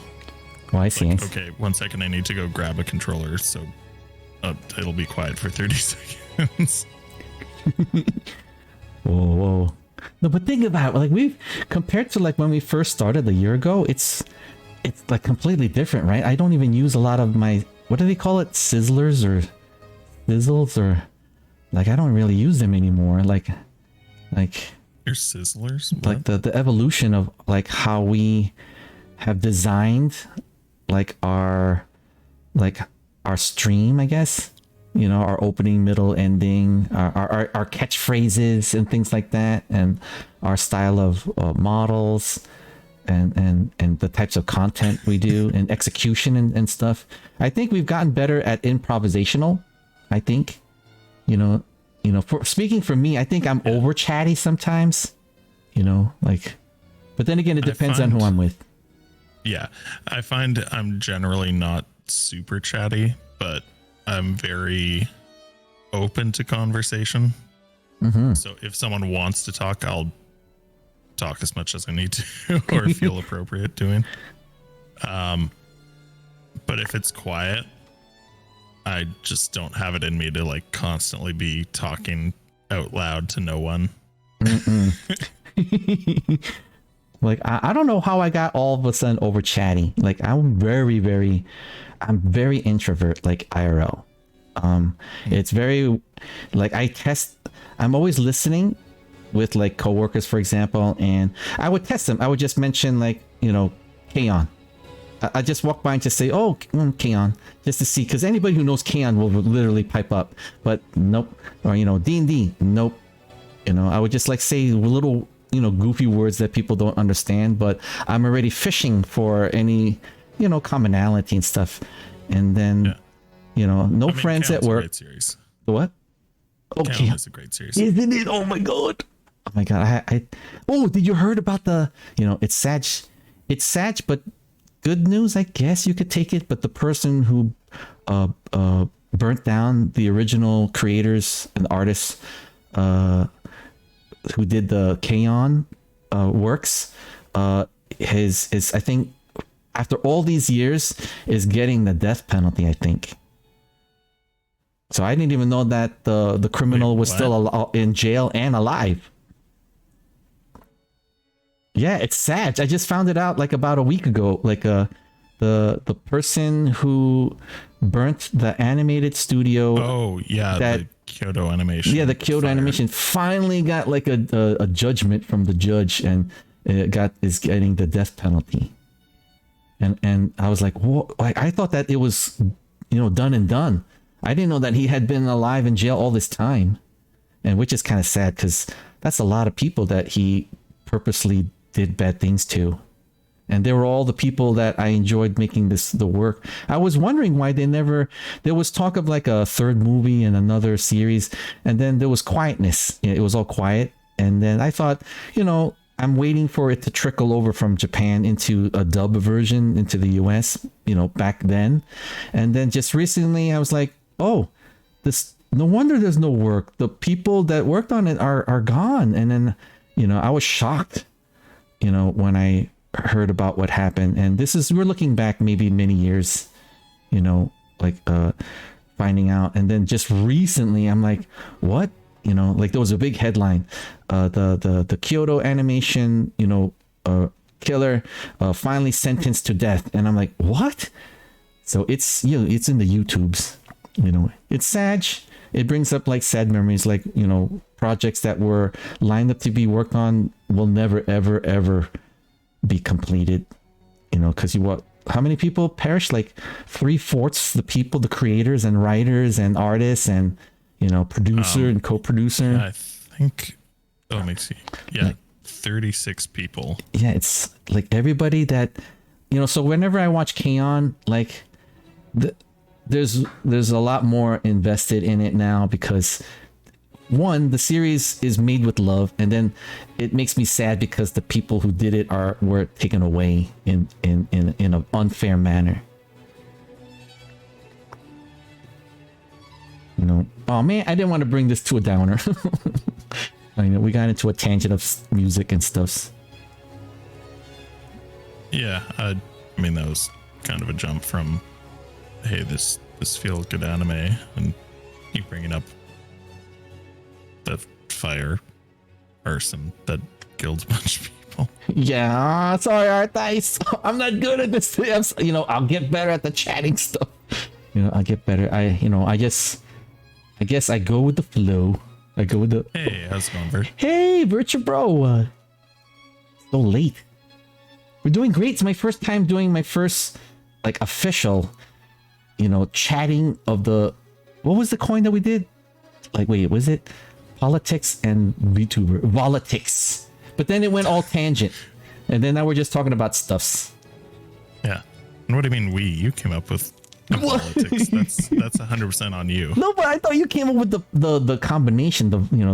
We both came up with politics. No, not politics, Virtue. It's politics. VTuber politics. VTuber politics. So it's called politics. Oh, Virtue. Yeah, that's it. Politics. You know what, Arthas? I'm gonna laugh if imagine one day, maybe a month, maybe 2 months, Iron Mouse is just talking about, her projects for Visojo, and then somebody makes a comment and she'll be like, don't you do talking about politics in my chat? You do? Like, I'll be like, oh, she used the word politics. Yeah. Well, I mean, I'm pretty sure Iron Mouse watches your streams, right? Yeah, it's just no, I don't. No. You're making me nervous because good thing I have my viewership turned down, so I would be completely. You just made me nervous, Arthas. Jesus, imagine. Oh, did you not know this person in the chat, Virtue Bro? That's actually Iron Mouse. No, yeah. No. What the flip? Oh my gosh. Oh, it's bedtime. Oh my gosh. I just noticed the time. You have work tomorrow. Yeah. Oh no. No, I should also wrap up and go to bed. All right. Should have done that like an hour ago, but An hour ago? Oh my god, Arthas. I'm so sorry. It's okay. I took a short nap earlier. I was having so much fun. You had fun at least. I know it's all over it was scatterbrain chat. Yeah. Well, you know what? If you were gonna play some music for me on the way out, there's that band I mentioned, Deerhoof. Oh, Deerhoof. Wait. Which is perfect for me because I'm a deer boy, right? So. Right, and get this. What's their best song? I think they're. Or something that has like a catchy rhythm. I'm into nice, trance-like beats, or I don't know, like classic 4/4 beat. No. Like. And ironically, then the live performance I mentioned earlier, Panda. Okay, Panda. That's a good one. All right, guys, we're gonna play this for Arthas. Oops, my camera. Oh, there, fixed the track. Best part is here we go. The camera that's showing it. It's positioned right by the drums. Whoa. And their drummer's really good. Whoa. Nice opening hook. It's like Hive like. Whoa. Thank you for popping in, Virtue Bro. Hope you have a wonderful sleep. May your dreams be filled with you conquering the final boss in the dungeon.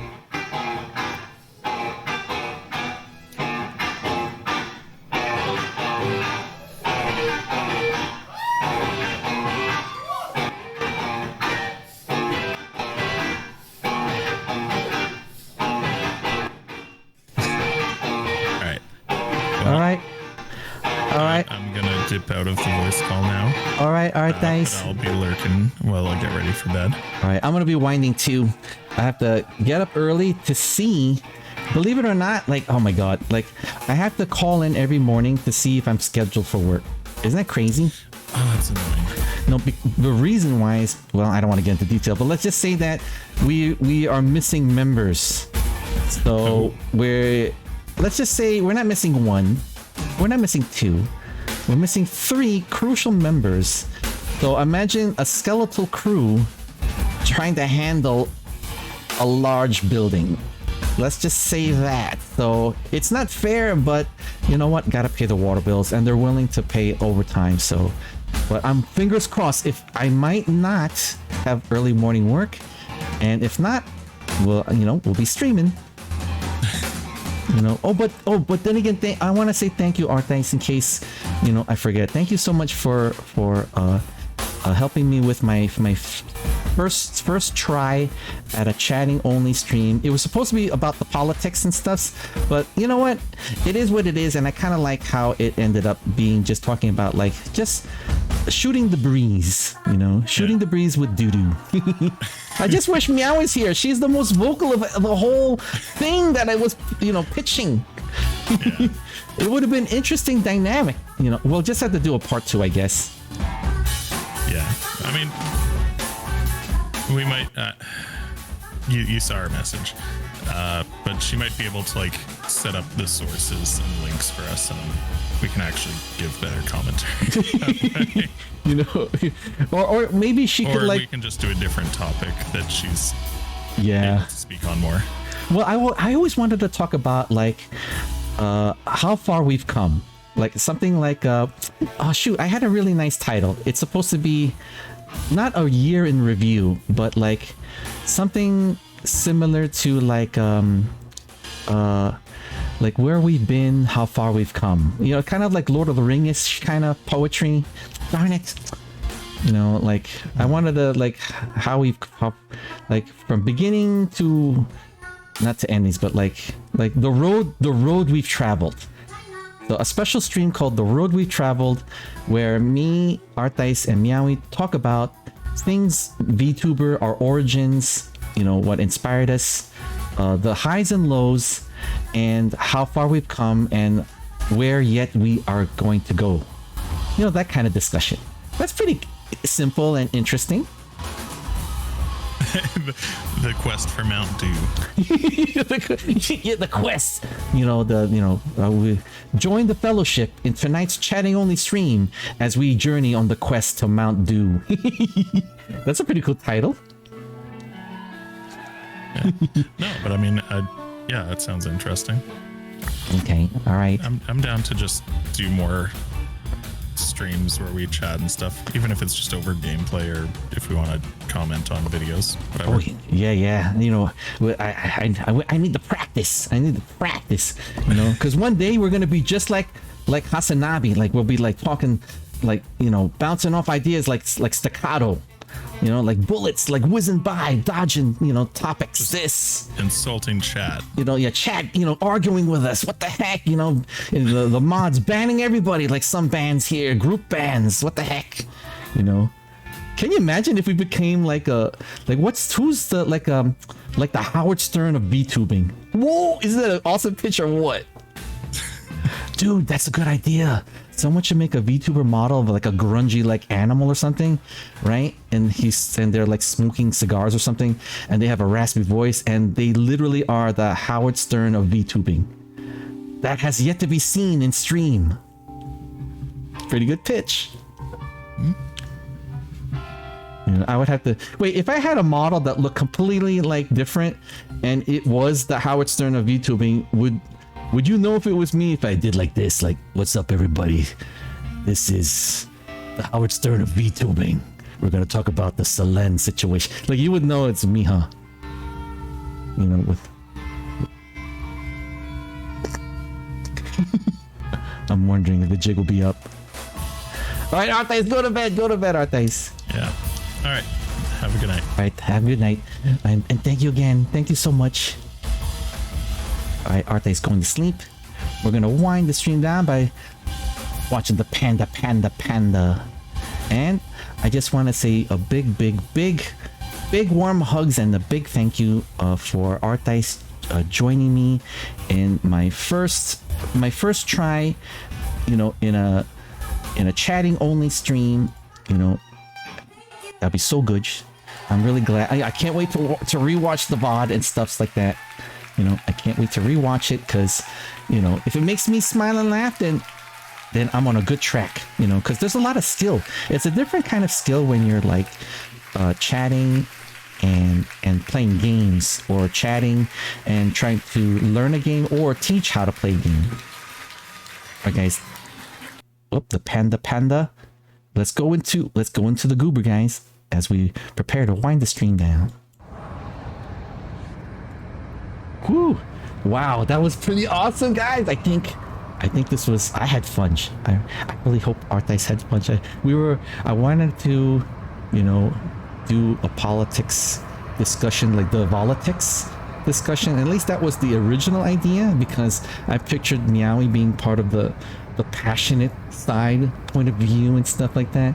Oh, I'm glad you did. I'm glad you had so much fun, Arthas. I just feel bad that we went past an hour from bedtime. Oh my gosh, you're gonna be so like rough at work and stuff like that. I hope you have G-subs. I'm curious at buying some G-subs.